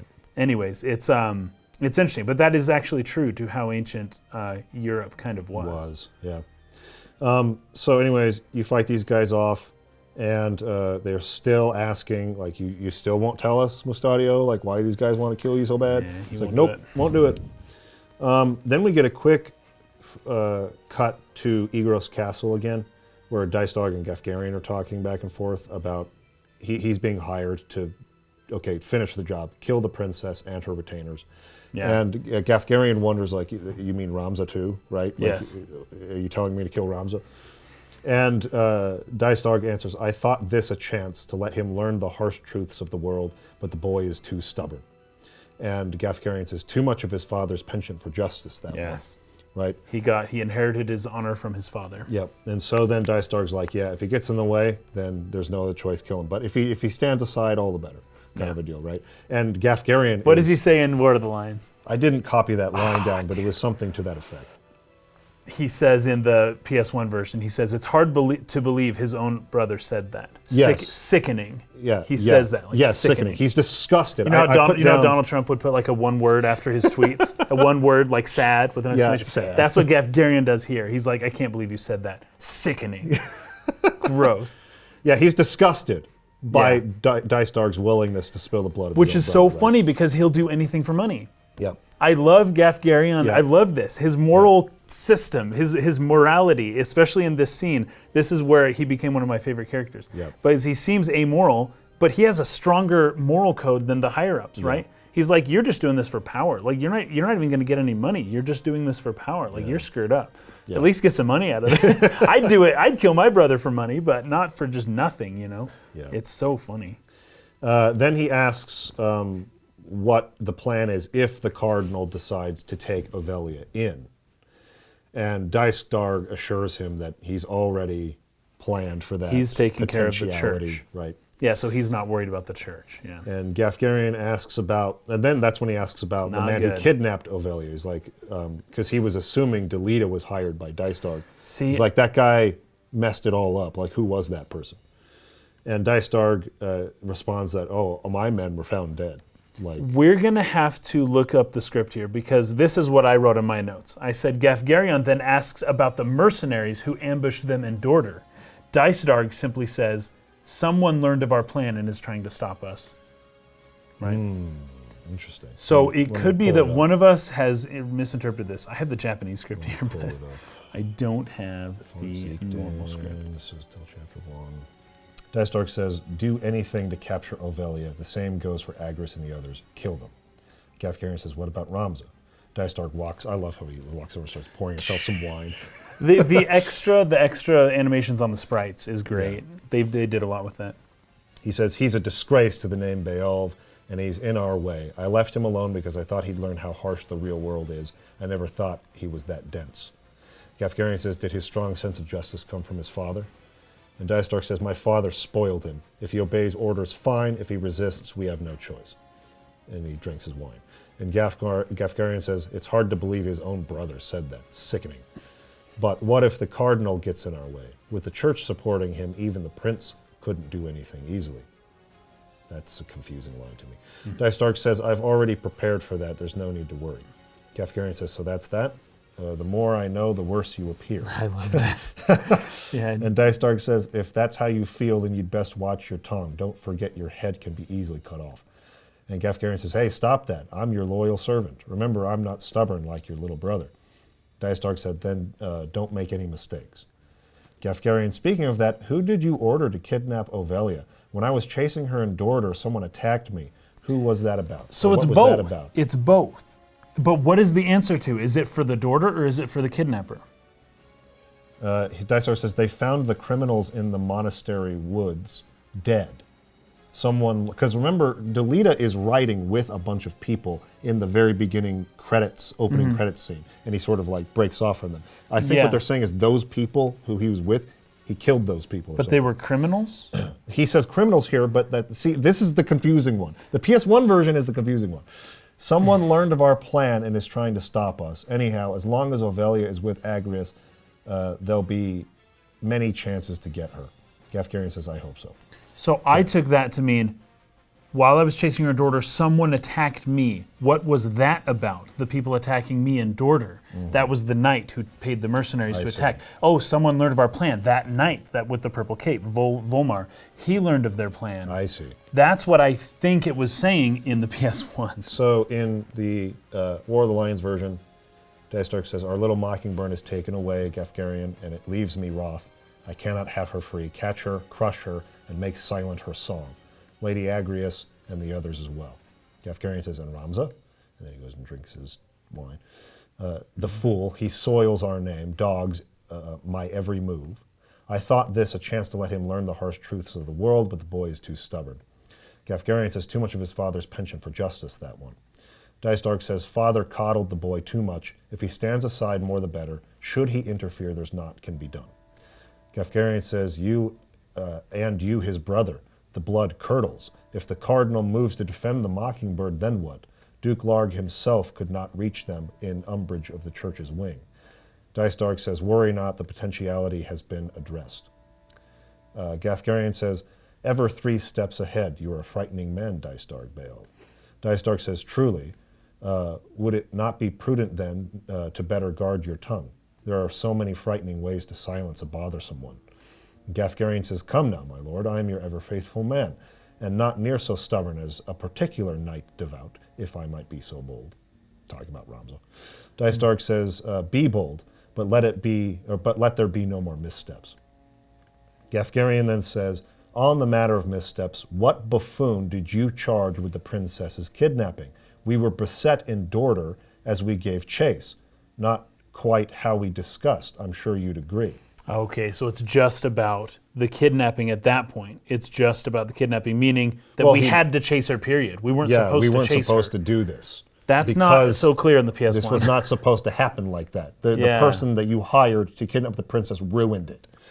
And then Dice Dark says, the men I sent were found dead in the woods near the monastery.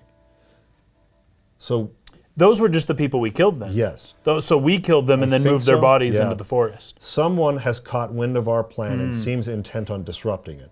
No matter, as long as Ovelia remains with Lady Agrias, we will have a chance to steal our prize back.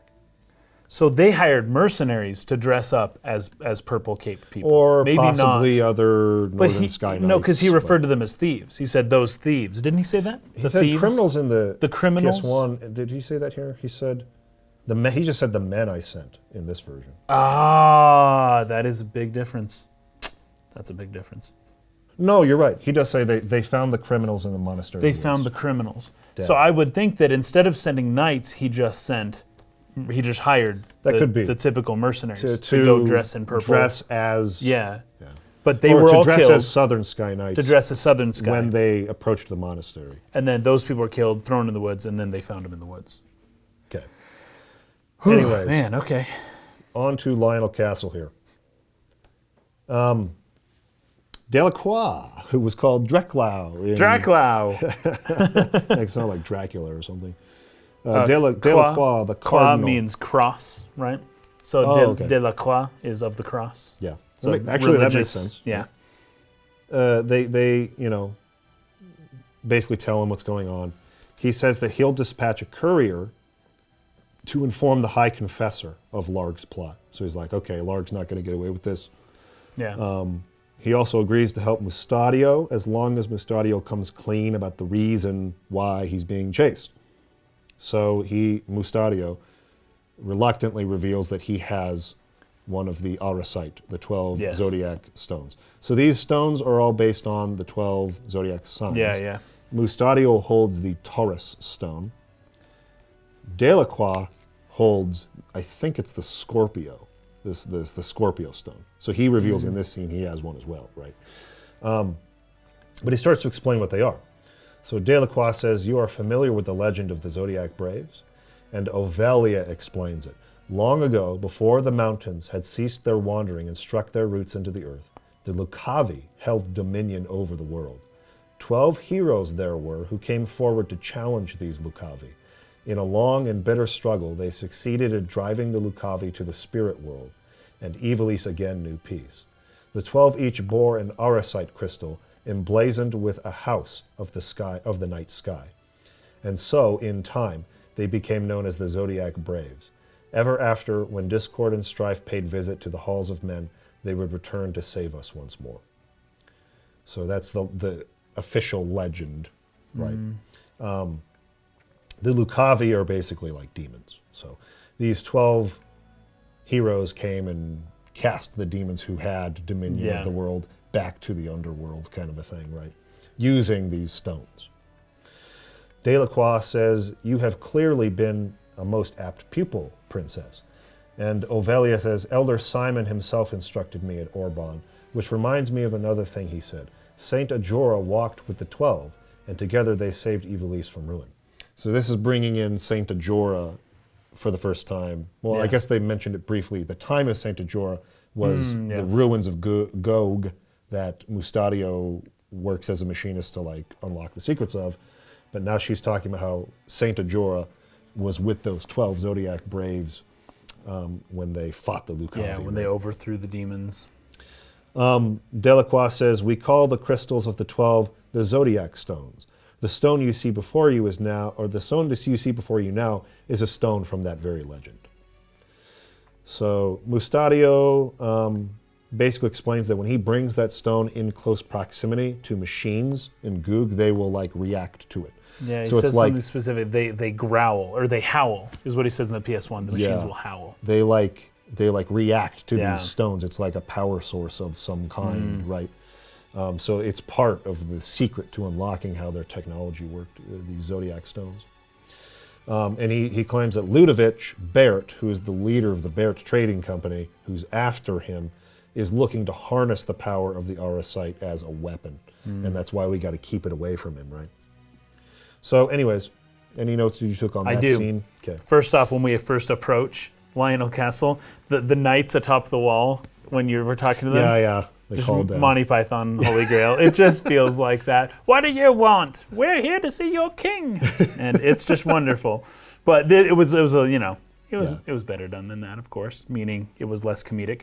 And then I have this. Cardinal Draclau is an interesting man. He wields great power, but it's hard to trust him. And it's because of the setup for the game.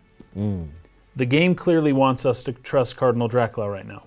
The game wants us to trust him. But we already got the premise of Al-Azlam, the historian, as he wrote down, basically saying the church lied, right? And so I think that's more or less it, right? It's just the intro to the game, setting up the premise that the church was complicit in the evil goings-on of the story.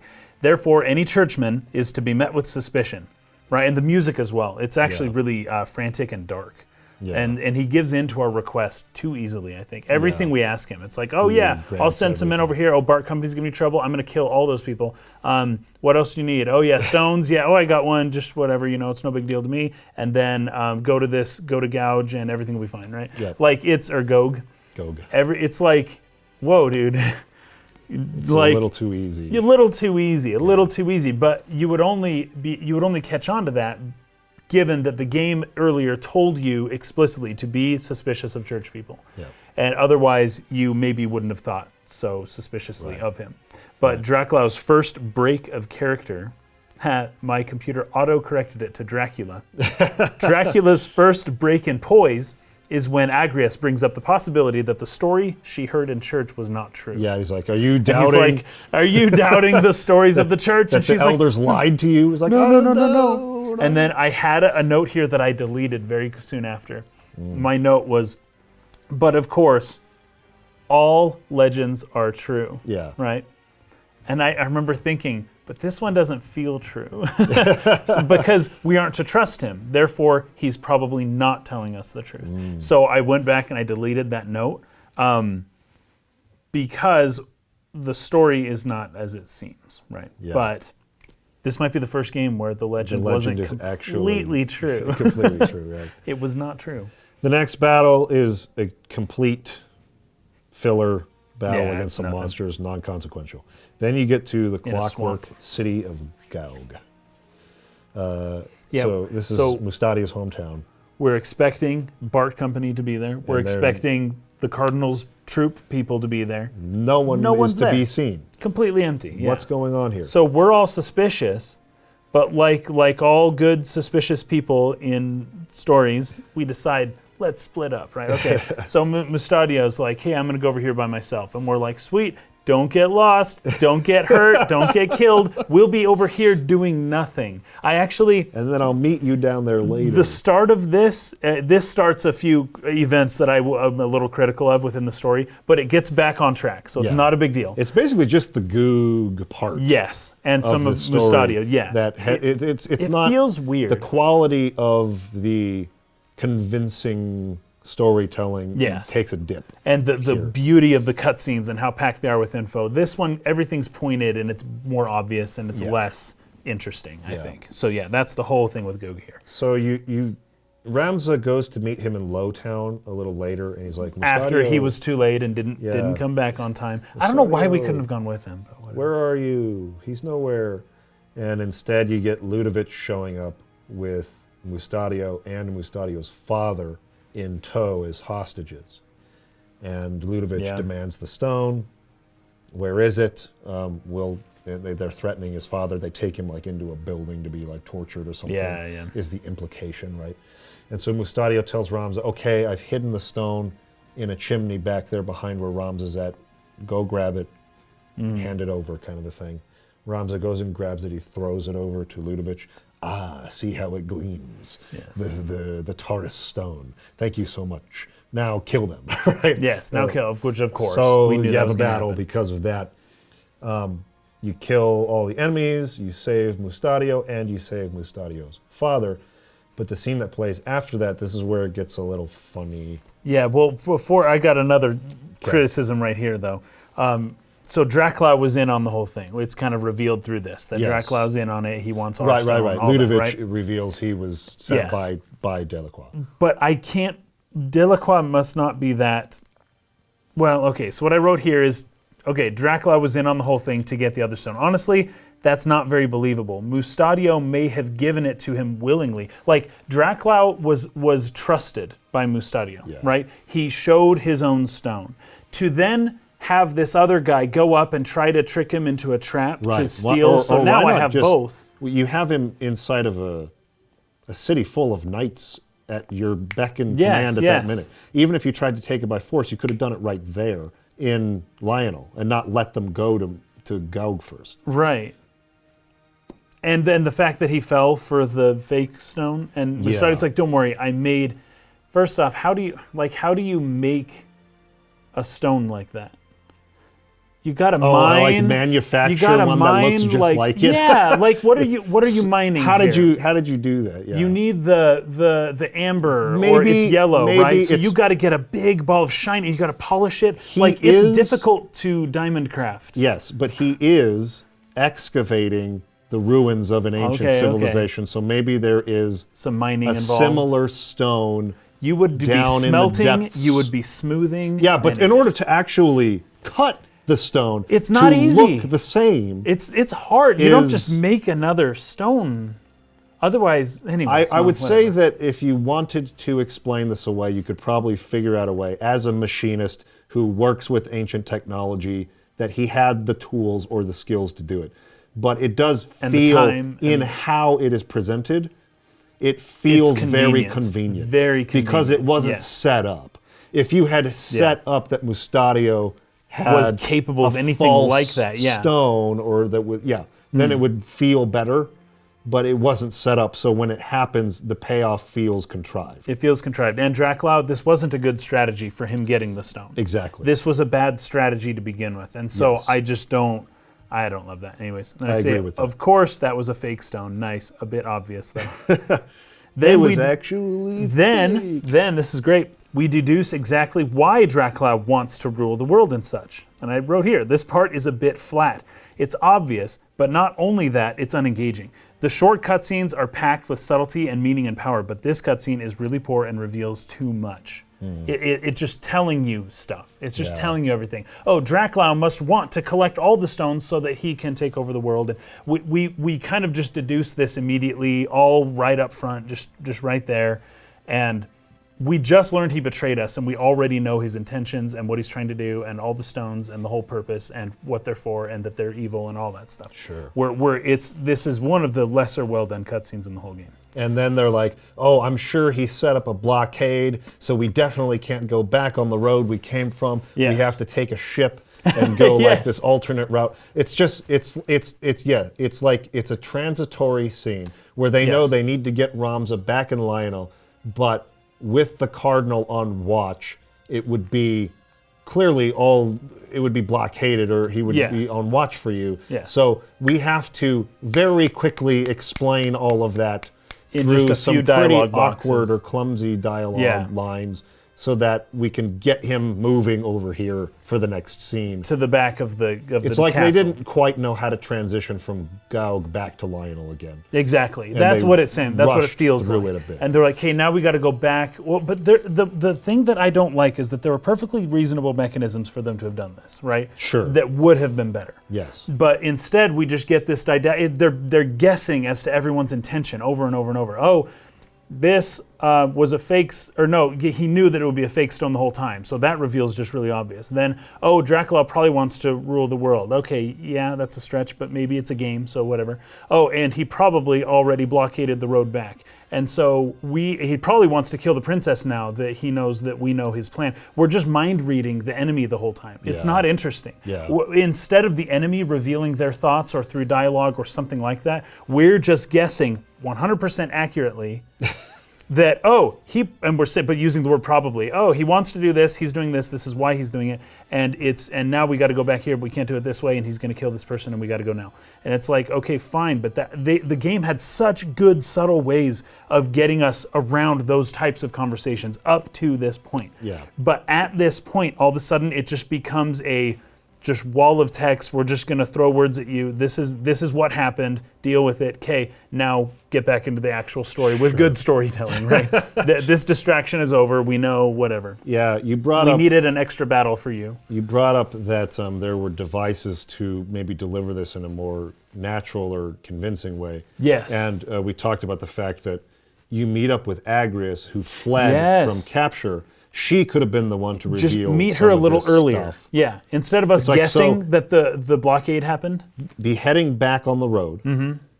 Agrias fleeing tells us, don't go this way. There's a blockade. They're after you. We can't go this way. Delacroix betrayed us. They he have wants the princess. Stones. They have the princess. That would have been way better. Instead, we're told guessing. You all this, we were guessing all of that. Yeah, Agrias tells you all this, then it's like, okay, we need a different route. Let's take the sea route around. And given that Agrias escapes and we find her later anyways, that should have been how this plot also, I movement think happened. What would have been cooler too is that the cardinal would have known they're going to come across our blockade. They can't go this way. They'll probably try to take the sea route. Let's put some men in the seaport and have a battle at Warjilis, where then maybe Delita can come in at the last minute, help you out, and then you have your scene with Delita where he explains what's going on. But there's a battle there because the cardinal knows they're not coming this way. We've blockaded this path. The only other way is through the port. Let's send some men there to apprehend them when they arrive. Exactly. And you have to fight through that, right? Yeah. There were several ways they could have done this better. Several ways they could have done this better. And I have not said that about the game so far. I know. This is the first time. Up till now, I haven't had a single criticism of the game's story until this scene. It's so well done. And we're on the second half of chapter 2 now, and it's like, and there's only 4 chapters, so this is good. Yeah. This is good. There's a little hiccup there, but that's fine. We're back on track. That was literally it for the whole chapter, though. All of chapter 2 is fantastic. It's really good. In fact, it gets better and better and better up until the climax at the end of chapter 2. It's wonderful. Okay, that it for the Goug City stuff? Oh yeah, and I also wrote, I said, okay, I'm going to be harsh on this scene because all the others were so good. This doesn't feel like it was written by the same person. This is more juvenile. It's more direct as to where we're going, and it doesn't feel natural at all. Although, and I wrote this, now we get to ride a boat, so all is forgiven. For whatever reason, boats and trains, in old school RPGs, boats and trains are the coolest things. Because you explore them. Too. Yeah, and airships. You can get out and explore them, and anyways. This game didn't quite really do that, but still, it's cool to get on a boat. It doesn't have the traditional Final Fantasy world map where you actually run around on it. It's just point to point. And you can talk to people, and there's a shop.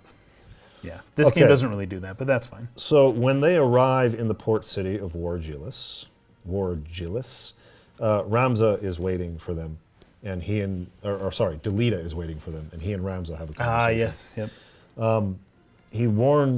Delita warns Ramza not to get involved, that he can't save the princess, right? You have no power here. You have no power here. Delita continues speaking in vague terms, though. He's not really revealing who he's working for or what his end goal is. Yeah. So Ramza starts to get suspicious. He's like, what is your end in all of this, Delita? Like, what are you doing this for, right? I don't know anymore. Like, I don't know you. I can't get a beat on you. Right. I'm worried about you, right? And Delita says, the Dukes Larg and Goltana, your brothers and all the rest, they are all of them swept up in a mighty current, a current they cannot see or feel. I simply swim against it, nothing more. So again, completely vague. He's answering the question without answering the question. In a weird way. But he's just saying, I'm outside of all of this stuff. I'm outside the system now. I'm out of the matrix. Yes. I operate outside of your rules. Yeah. What I'm doing is beyond what all of them are swept up in. It does make me wonder. So does he use the word elitist in this? I don't remember the word elitist. Okay, I believe this is the point where He in the uses PS1 version he says that. It's the elitists are in control of everything and I'm going against them, basically. And that's more or less what he's saying here. But I did have a question about Faye. I gave away what I wrote here. About Ramza's responses here. Okay. And how it is in the War of the Lions. Because in the PS1, Ramza is like, what? Really? What do you mean? Wait, you're doing what? What are you planning? What is this, Delita? Those kinds Why are you, what is this about? What are you getting at? And then it's over. And basically, if you just read Ramza's responses to Delita, you get essentially Aizuchi type dialogue that you were so critical of with Faye in Xenogears. Yeah, it didn't. And that made him like kind of look not very intelligent. I'll watch the scene because it's one of those cool new animated ones. Oh, I didn't know that. I say this for your sake, Ramza. Return to Igros. Delve no deeper into matters of royal maidens, or those of sacred stones. What have these ears of yours been telling you? Much better already. Yep. You think your brothers and all the rest, they are all of them swept up in a mighty current. A current they cannot see or feel. Way I better. simply swim against it. Yeah. Okay. So those scenes are really well done. That's in sweet. The War of the Lions That's version. I like the voice acting too. That was actually really good. Yeah. In the PS1 version, Ramza sounds a little Aizuchi centered. a little too like asking the same question over and over and over and over, right? Which is similar actually to the Japanese. I looked up, I have the Japanese script now. Oh, nice. And so I looked at the Japanese and it's actually kind of similar to the just like, what are you talking about? What are you talking about? What are you talking about? What are you talking about? Like 4 times over. So, and it's not that, it's not that straightforward. But anyways, I just wondering how that went in War of the Lions. It's much better. War of the Lions is better, man. I literally cannot understand. I do understand the sentiment that I don't like that style of language. I get that. I do not get how anyone could claim the translation itself is better in the PS1 version, because it is just not. I agree. Objectively not better. Objectively more confusing. Yeah. Objectively less clear. Like this is so much better at conveying what the characters are really getting at. Yep. It's a much better translation. Much better. All right, then we get a really great scene. Yeah, this is wonderful. Between Gafgarian, Ludovic, and the Cardinal. Man, this scene's awesome. There's a really clever line in the War of the Lions version here, where the Cardinal says, if we use the princess to lure them out, we get 2 birds and 1 stone. So like we get the stone, the auracite. And right? they're the birds, And it's capitalized the word stone, right? So it's like, if we use the princess to lure them out, we get 2 birds and 1 stone. And 1 stone. It's a really good, clever line there. I really liked that. So their plan is to stage the execution of the princess to lure the party in, then have Gafgarian ambush them and take the stone back to the Cardinal. That's the plan that they more or less come up with. But Rudvich has failed.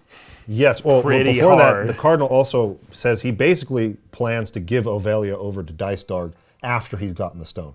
So once he uses her to get the stone, then he'll give Ovelia to Gafgarian to take back to Larg, and they'll kill her or do whatever they're going to do with her, right? But yeah, then that part of the scene where Ludovic is like, how can you trust someone like Gafgarian? Why are we going with his plan? Yeah. And basically Gafgarion's wonderful because Gafgarion tells him to his face. He's like, because I'll actually do it. I won't screw up like you did, you little screw up. Yeah. And Rudovich is like, how dare you talk to me like that? And Gafgarian's like, dude, I get the job done. I don't know what you're doing. I don't know what your deal is, but like, you can trust me, I think is what he says. Like, because I can be trusted, you can't. But before that, there's a great line from Draclau, and I call him Draclau, it's Delacroix, right? Delacroix. Okay, but Delacroix says like, oh, we're gonna stage an execution, all of that. Gafgarian says that's not something a holy man would do in the PS1 version, and I love it because once again, Gafgarian with the morals, right? He's like, you're like I'm a mercenary, whatever, but Calls you're out people's a hypocrisy. priest. Like, what are you doing? This isn't right. And anyways, I love it because he's not afraid to tell people to their face. Yeah. Like, you're not very moral. But he has the moral high ground technically. Yeah. Because he's like, hey, we're all the same here. You're not doing your job. I'm doing my job. You're not doing your job. In this world, mercenaries and sellswords who kill for money have higher moral ground to stand on than the nobility and the clergymen. It's quite a thing, isn't it? How about that? But it seems to be the case. Yeah. So then after I'm so bad with this name, Gafgarian, he heads out to go prepare the whole guillotine and all that stuff. Or was it hanging? Anyways, I think they were going to hang her, The gallows. And Rudovich is like, oh, I can't believe that. Grumble, grumble, grumble, right? Yeah. And then that's where Delacroix is like, okay, well, actually, Rudovich, I have a, what did he say? I can't remember what it was, but like I have a present for you, something like that. Anyways, he shows Rudovich the stone's true power, which you don't know what it is, right? Right. But basically, Rudovich is very upset at Delacroix, and Delacroix is like, I don't need you anymore. Yep. So I'm gonna kill you. And he does so using the stone, but the camera tilts up right before you see what the effect of the stone would have been. You see a red flash, and then you don't see how Delacroix does it. It just assumed he's dead. Yes, you assume it though, because I say, whoa, did Dracau just kill Rudovich? So, and Rudovich is Ludovich. Your Eminence, you cannot mean to trust this to a man like that. I love how he gets up in his walks. So great. I trust things to those who can be trusted. Men who fail me time and again are rewarded in another way. Your Eminence, what do you mean? What are you doing? I love the sound effects. You know what that is, though? That's a pitched down version of the other yells. Yes, because there's a few other yells, and when the characters die in battle. The female one is I just think it's so great. It's the Yep. It's just so quick. Yep. And then you got the normal one, and then you got the low one, and it's longer. I just love it. I love it. So yeah, great scene. Then you go to the Golgollada or Golgollada gallows. Yes. Now, again, I don't think it's something we can bring up today, but it's a similar word to Golgotha. Yes. And this is where Saint Ajora was executed in his time, the leader of and establisher of the Church of Glabados. Oh, really? There's some parallels here There are some parallels that we'll get into later. And the twist on it, right, in this story. Yeah. So it's all a trap, obviously. Gafgarian's the executioner. I love here. it. They put a hood on his and face. He's speaking in like a real thick, like Cockney accent. Oh, yes. Like, puppet. Yes. Well, I guess in this version he was. Well, in this one they did something like that, but it wasn't as probably good as that one would have been. And even the person you can tell so easily though that it's him in the hood. Because you see his little white mustache. Yes, yes. Right? And he's the only avatar that's looking slightly up. Everyone else is looking forward, but he's like kind of tilted up a little. I don't know why that is. Yeah, but you see his face up and this hood's like over his face. I love it. I love it. Even the person in the noose is a soldier. A false Ovelia, right? Yep. So we show up, let her go. Oh no. She's not actually here, kind of a thing. But before that, this is one thing though. We say we're here, and it's like, haha, it's a trap, and we say whatever. We're going in to fight anyways. No, maybe this was a little before that. I can't remember when it was. Does he say Geronimo in your translation? No, definitely not. Okay, so there's a point where we're in, and we're like, hey, we got to go save her. Let's go, Geronimo! And Ramsay yells Geronimo before he rushes into battle to go save the princess. Right now. I don't know how. Maybe I shouldn't talk about this much because it's not in War of the Lions. It seems like they already addressed it. But using Geronimo, which was a famous Native American. I think he was. I wrote it down here. He was Apache, I think. Yeah, an Apache warrior who was just fearless in battle, right? Yeah. And Geronimo is a reference to history, North American history, and so it's weird to be used in a game like this. I'm glad they changed it. I looked up the Japanese, and he says "ikuzo," which is "let's go." So I don't know why they had to put Geronimo there. They did stuff like that all the time. Ted Woolsey was freaking famous for that. Yeah. Just like putting funny little like American references that are references to things that make no sense in the game's world. Yeah. I think one time he makes a reference to like James Bond or something like that. Oh my gosh. That might have been in now that I think about it, I think that's actually in Super Mario RPG. Oh, really? Which it's like those they do that. Bruce Lee say, "Hey, Mario, we can't go and fist flying like Bruce Lee." He says like that. That was in Mario RPG. Yeah. Which it fits Mario RPG just fine. It does, because that's pretty silly. But anyways, he's known for that. They did a lot of that kind of thing back then. Okay, so there's more arguments with Gafgarion, but this time he's less moral. Yeah. He's trying to, because he's getting at us with this. He's got something he wants, because he's got a job to do. Yeah. So his morals are less on point. Yeah, he flees from this battle. I didn't really take too many notes on the Gallows part. That's it. Although Agrias, once again, learns that we're one of the Belv. And yes, she didn't know that. She didn't know that up till now. But then my only note was, wow, Agrias is very trusting because immediately it's like, yeah, I'm one of the Belvs. Is that a problem? And she's like, it's not a problem at all. And she just keeps fighting. And it's like, okay, she trusts me, and that's all that matters, right? Yeah. She's got great loyalty. So I guess then we see Delita with the princess. So no, this is Yes, you're right. So we go to Lionel's dungeon. Yeah, the dungeon. And Delita's down there with Ovelia. Trying to get her to eat. And she's not eating. And he's like, no one's going to care if you die. People want you dead anyways. Like, there's no point in protesting by not eating like this. It's like, oh, please continue. Yeah. Yeah. So again, he's very cold with her about it. He's not comforting. He's not sympathetic to her situation. He's very much just tell the reality of the situation. Just deal with it. Yep. Like, stop crying and complaining about it. This is it's the way almost it is. like he doesn't want to get close to people anymore. He doesn't want emotional connections. That makes it difficult to do what I think is trying to do. In order for him to do what he's doing, I think he's got to be fully severed from the committed. World. And just like, this is the only thing I care about in life. Yeah. And no matter what happens, I'm making happen. Can't deal with anything else, kind of a thing. But so she thinks he's in league with the Cardinal, Delita, at this time, because he's there with the Cardinal. I know, yeah. When the Cardinal and Falmarv enter, Falmarv just kind of lets it slip that she's not the real Princess Ovelia. I love how that was done. Whoa, wait a second. Crazy. Are you serious?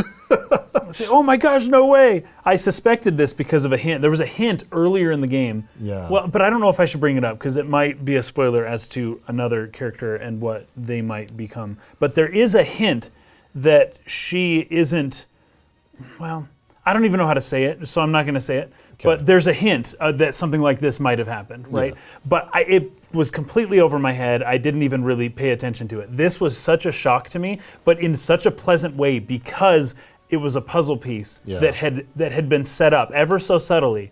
As I freaking love Matsuno for this, but it was so subtly set up in a previous scene.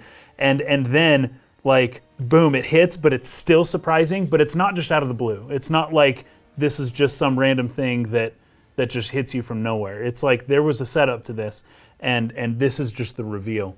And it's so freaking cool. And the way it was done wasn't the dun dun dun kind of like they didn't play it up like that. Yeah, they didn't play it up like a soap opera or something like that. It was just like, hey, does she know that she's not the real princess? Like, no, she doesn't know that yet. Oh, okay, well, whatever. She'll figure out later. And it's like they're talking to each other in front of her, and she's just like, that's how she found out. Yes. Like, that is so cruel.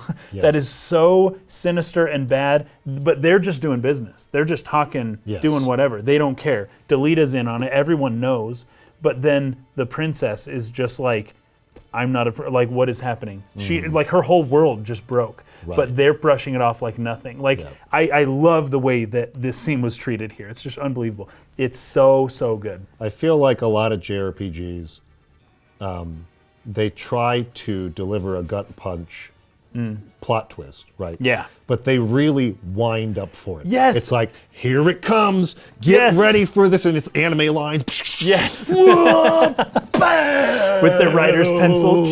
There it is. Isn't that huge? That's not effective. It's not as when effective, you see it coming from a mile away. Even if you don't know what it's like, okay, they're going to go on a freaking 50-minute diatribe on explaining the genius plan of the villain and the big plot twist of the story. They're just winding up so hard to just like, here it comes, baby. You're about to get punched. And they try so hard to make sure that it lands with the music, with all the characters. Everyone gets an exclamation point above their head. Like, oh no, this can't be real. I'm shocked. What a shock. But it's what's like, more no. effective is to be blindside sucker punched. Yes. Completely without any wind up at all. You're just walking around and all of a sudden a dude just and you're knocked out cold. You just did not see that coming. That's exactly what this is. It is. This is closer to the Empire Strikes Back, Luke, I'm your father moment than anyone who's ever tried to do that since, I feel. Because everyone gets this big lead up and they want it to be a big thing because they remember that it was such a big thing when it happened with Darth Vader and Luke. But it's like, you can't if you watch that movie, though, Yeah. you do not see that coming.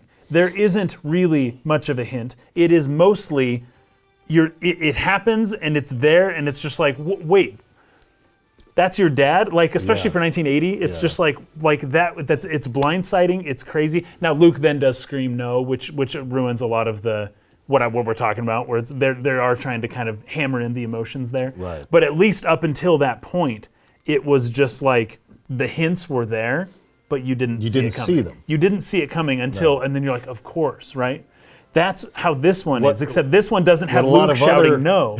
What a lot of other stories will take all those hints they dropped and then re-throw them back in your face. Remember this and this and this and this. Here it comes, baby. I'm winding up. Remember this and this. It's because boom, right?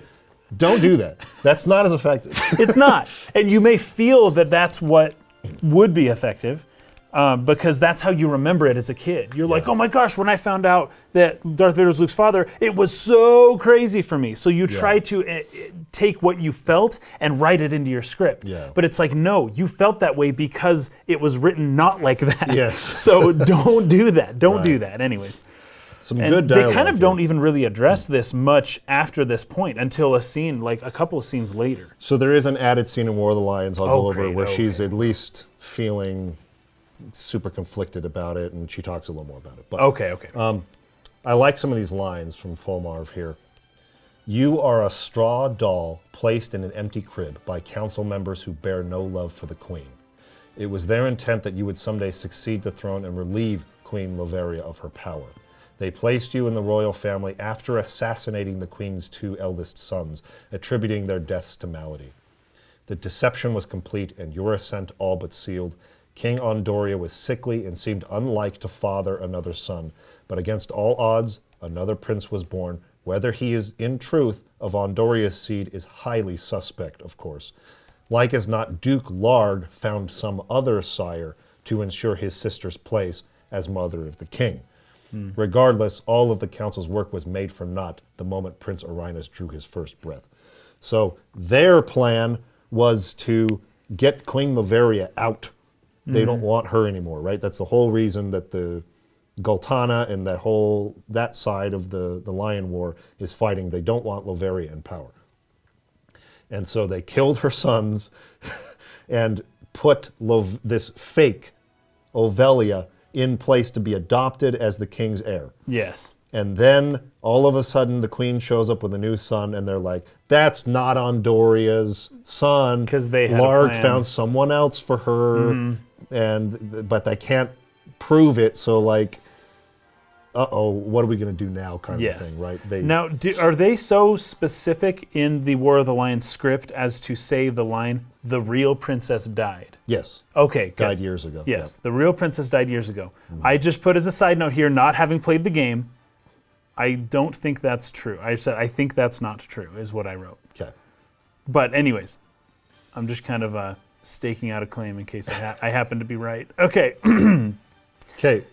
But then I was actually very confused by the whole adoption thing, right? But that's all been cleared up. But within the PS1 version, I heard a lot about her being adopted, but I didn't realize that she was the daughter of royalty before she was adopted already. Yes, she It was seemed like she was adopted. Denamda the Fourth's youngest child, but by a different mother than Ondoria. And Ondoria is like 20 years older than Ovelia is. So he adopted, Ondoria adopted his half-sister as his daughter to be the heir because he had no sons. Was basically. But then she brings up, she says, no, my ancestors were the Actasjas? Yeah, that's their last name. Yeah. Oh, okay. So she's just not accepting it, right? Okay, I did not know that. Because I was like, that's the last name of Denamda and Ondoria. And Okay. Great scene. Awesome scene. So well done. Fantastic scene. Just unbelievably good. One of the best scenes of the game. Yeah. Okay, then we go back to Lenalian Plateau where Weigraf is visiting Miluta's grave. And he's like swearing vengeance, and he's visited by this mysterious man who claims that it is our wish to rebuild Weigraf, to uproot her foundations, and see that she is not twice made slave to nobility, which is precisely what Weigraf was fighting for in his Corpse Brigade rebellion. So he's hearing things that he really likes, and he's promised power from this man, right, if he will fight with them. Now, who is this? Are we talking about Delita? Weigraf. Oh, Weigraf. I see what you mean. Okay. Weigraf is, did you see that scene where the sword is stuck in the earth? It's where his sister was killed on the Lenalian plains. And he's there, like, sort of visiting her. If you didn't, I can pull it up because it's freaking awesome. I don't know if I recall that. I don't think that was in, PS1. Okay. I would say it's not. So Weigraf is being recruited by some mysterious group. That we know not. He's still around. It's reminding you Weigraf's still here. He's not dead. Good. Right. Okay, Lionel Castle. Once again, we're trapped, surrounded by Gafgarian. Your party deals with knights on one side of the gate while you fight Gafgarian on the other side. Yeah, that was interesting. I thought that was It's a cool setup for the battle. Yeah. It's a really cool battle, just generally. You're fighting Gafgarian for the last time, basically. Right. You end up finishing him. I feel cold, he says, as he dies. That's like, what's his name? Pirates of the Caribbean, Barbossa. I feel cold. Right before he dies, Jack Sparrow shoots him. And then Ramza says, goodbye, Gafgarian. Goodbye. And he dies.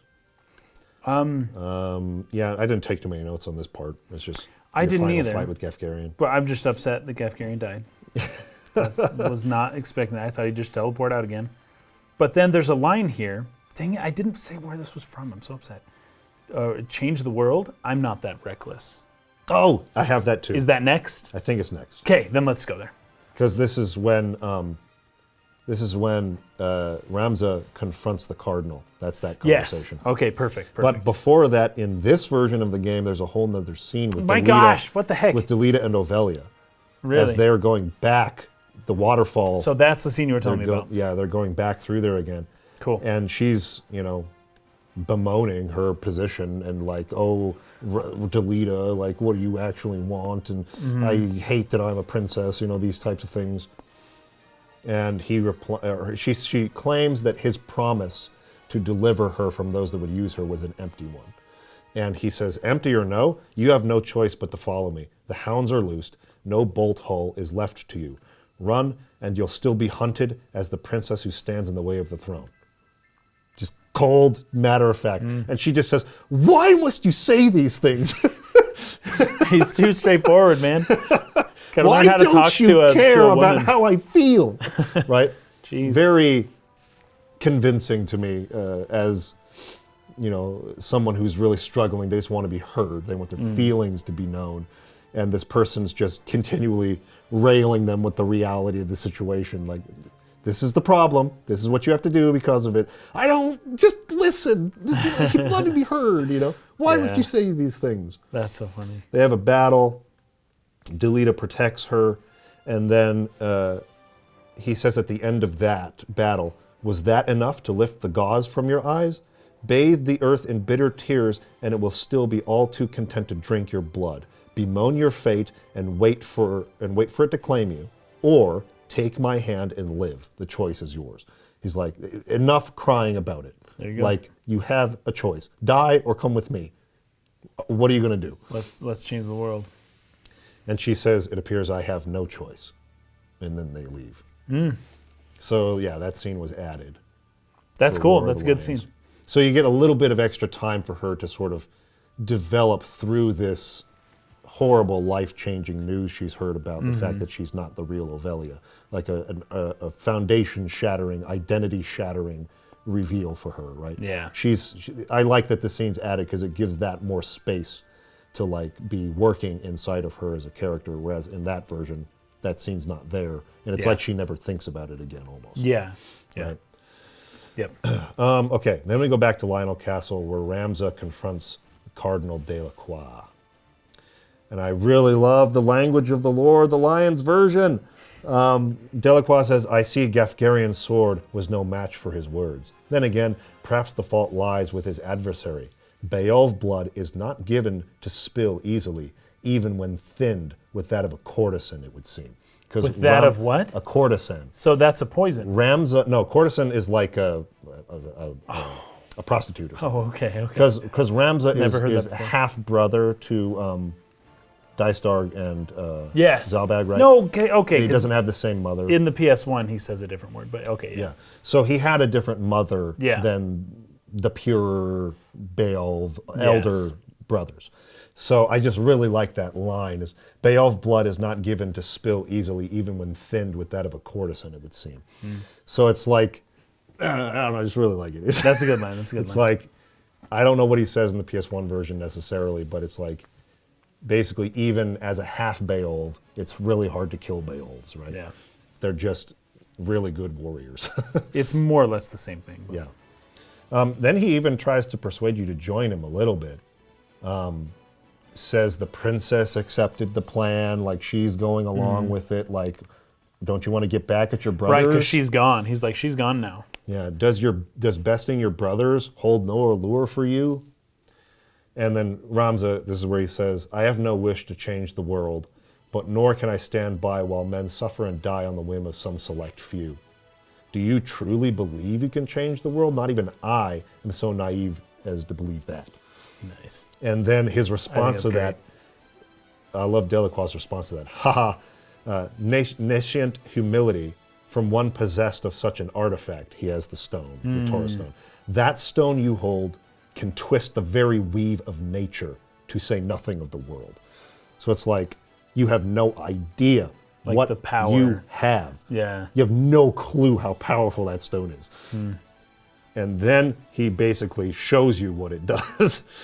He pulls his Scorpio stone out and reveals the fact that he's a Lucavi demon. Cuchulain, the impure. Oh, I didn't. Oh, quick lane. Quick lane. I can look it up. Cuchulain, the impure, possessing the body of the cardinal, right? Okay, so it's Kyukurain. Kyukurain. Yeah, Kyukurain. That's what it says in the Japanese. So Kyukurain. Cuchulain, the impure, the Lucavi demon who has been possessing the Tainted cardinal. King Kyukurain. Yeah.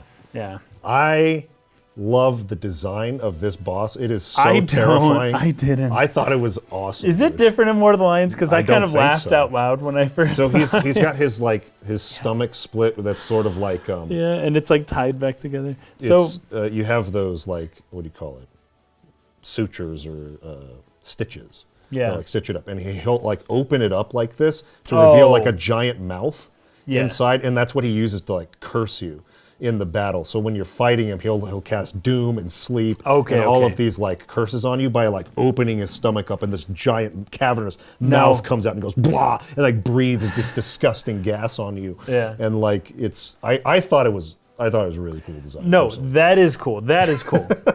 What I didn't think was as cool. Okay, so the effects were sweet. Okay, so where is this? Where is this? The special, just the general visual effects of when he's transitioning. He pulls out the stone. yeah, all you got those the swooping, powers. and it's an The additive sound transfer design. mode. Yeah, and it just looks sweet, right? So powerful. And then it reveals, poof, some big, funny-looking dude with a huge gut. He reminds me of Nightmare Before Christmas. Yeah, it's Oogie Boogie. Yes. From Nightmare He reminds Before me of Christmas. Oogie Boogie from Nightmare Before Christmas, but it just looks like kind of a mindless, like, obese dude just sitting there, standing there with his gut sticking out. It just looked really funny, and the gut was popping the seams because he's so big. Anyways, it was just, I thought it was a little silly, but that's all. Yeah, it's the seams are hiding this giant demon mouth. Yeah. That he opens up and casts curses. It's more palatable later with. on, and as I see all of the other demons elsewhere, I guess that's maybe a little spoiler for chapter 3, but there are more. They all look a little screwy like that. Yeah. They all look like baggy clothes, like really just interesting, creepy, but Grotesque. like Nightmare Before Christmas type looking people. Yeah, more like who's the director?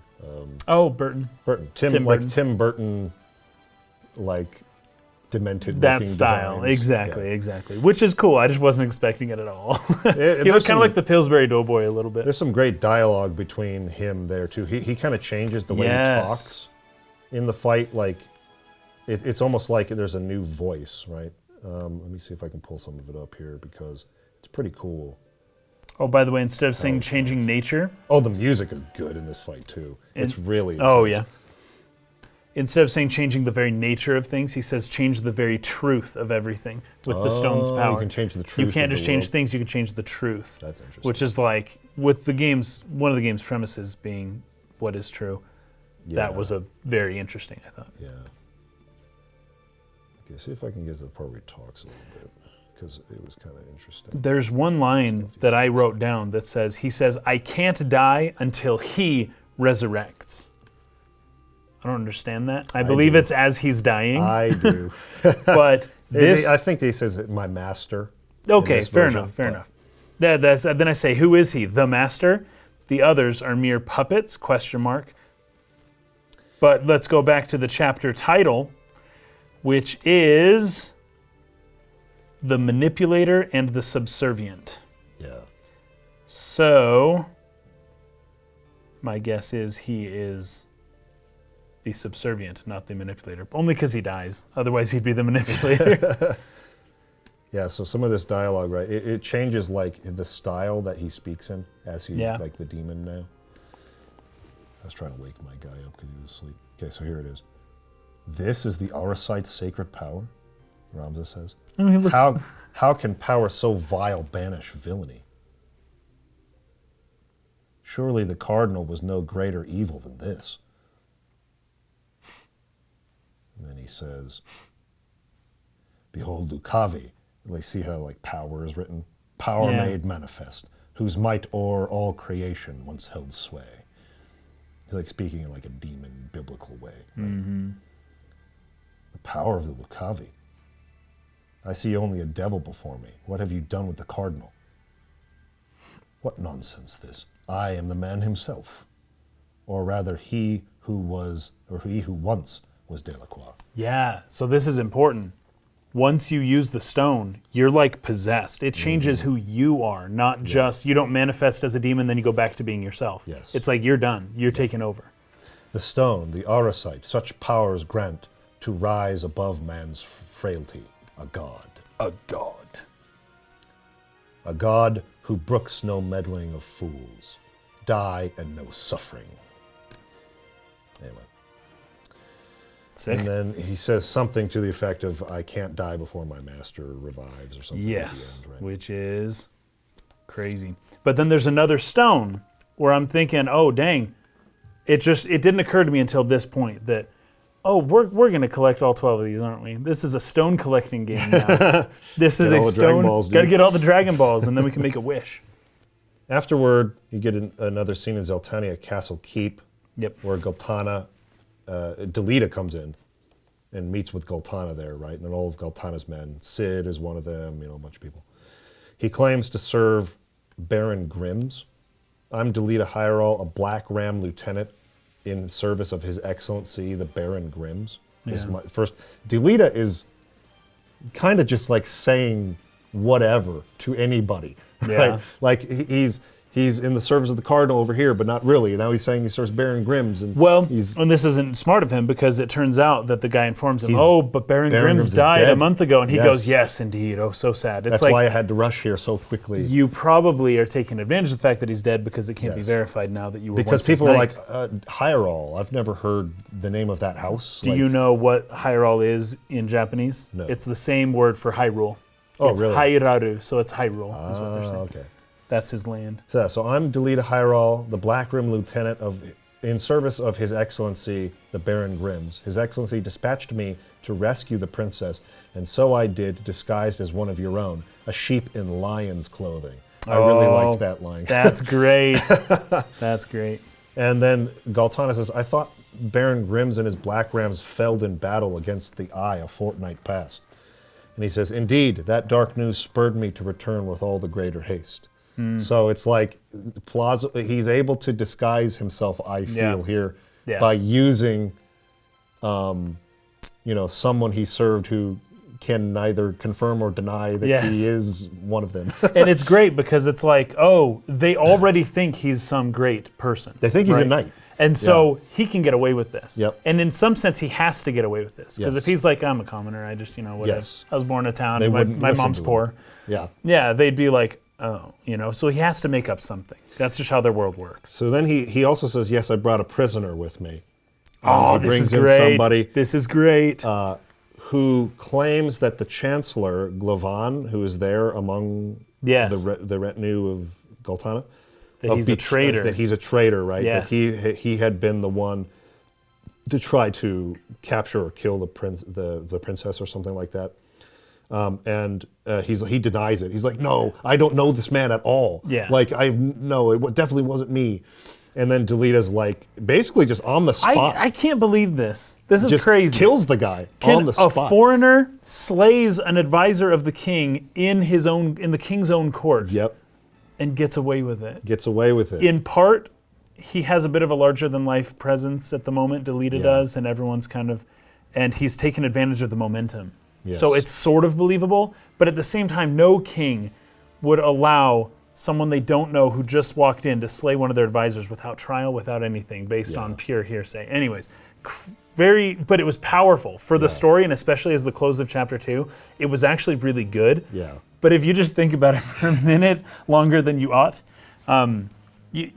it's tough to swallow. It's almost like he distracts them from that by saying, you got to move against the queen right now. Right now. We don't have time for this. I'll kill him. You got stuff to do. And they're like, oh, okay.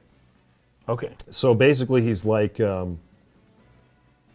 they have to move against the throne now or else, like, they're going to find out about some of these things that are going on. It's the truth is going to be twisted so that it'll paint Golgollada as a traitor to the crown and all these things. It's like, you got to move right now. Otherwise, like, you don't have a chance. Like, your window to succeed will pass. Yes. And then we get a narrated sequence. Oh, which is great. I love that. Over the top of a bunch of chocobos mounted with knights fighting in a battle, right? That basically says Golgollada was successful in sacking the royal capital and banishing the queen to Besalat, which is where the queen had originally banished Ondoria's mother. She had sent a lot of people there as to be banished from the kingdom because she was a cruel queen. So she gets banished to the same deserted island or whatever. Ovelia is crowned the Queen of Weigraf by Golgollada. But Larg doesn't give in, and he crowns Orinus. So it's like... They both crowned him, Yep. So they both crowned different heirs, and now they're basically moving into the full-scale War of the Lions here, right? Say, thus begins the Lion War.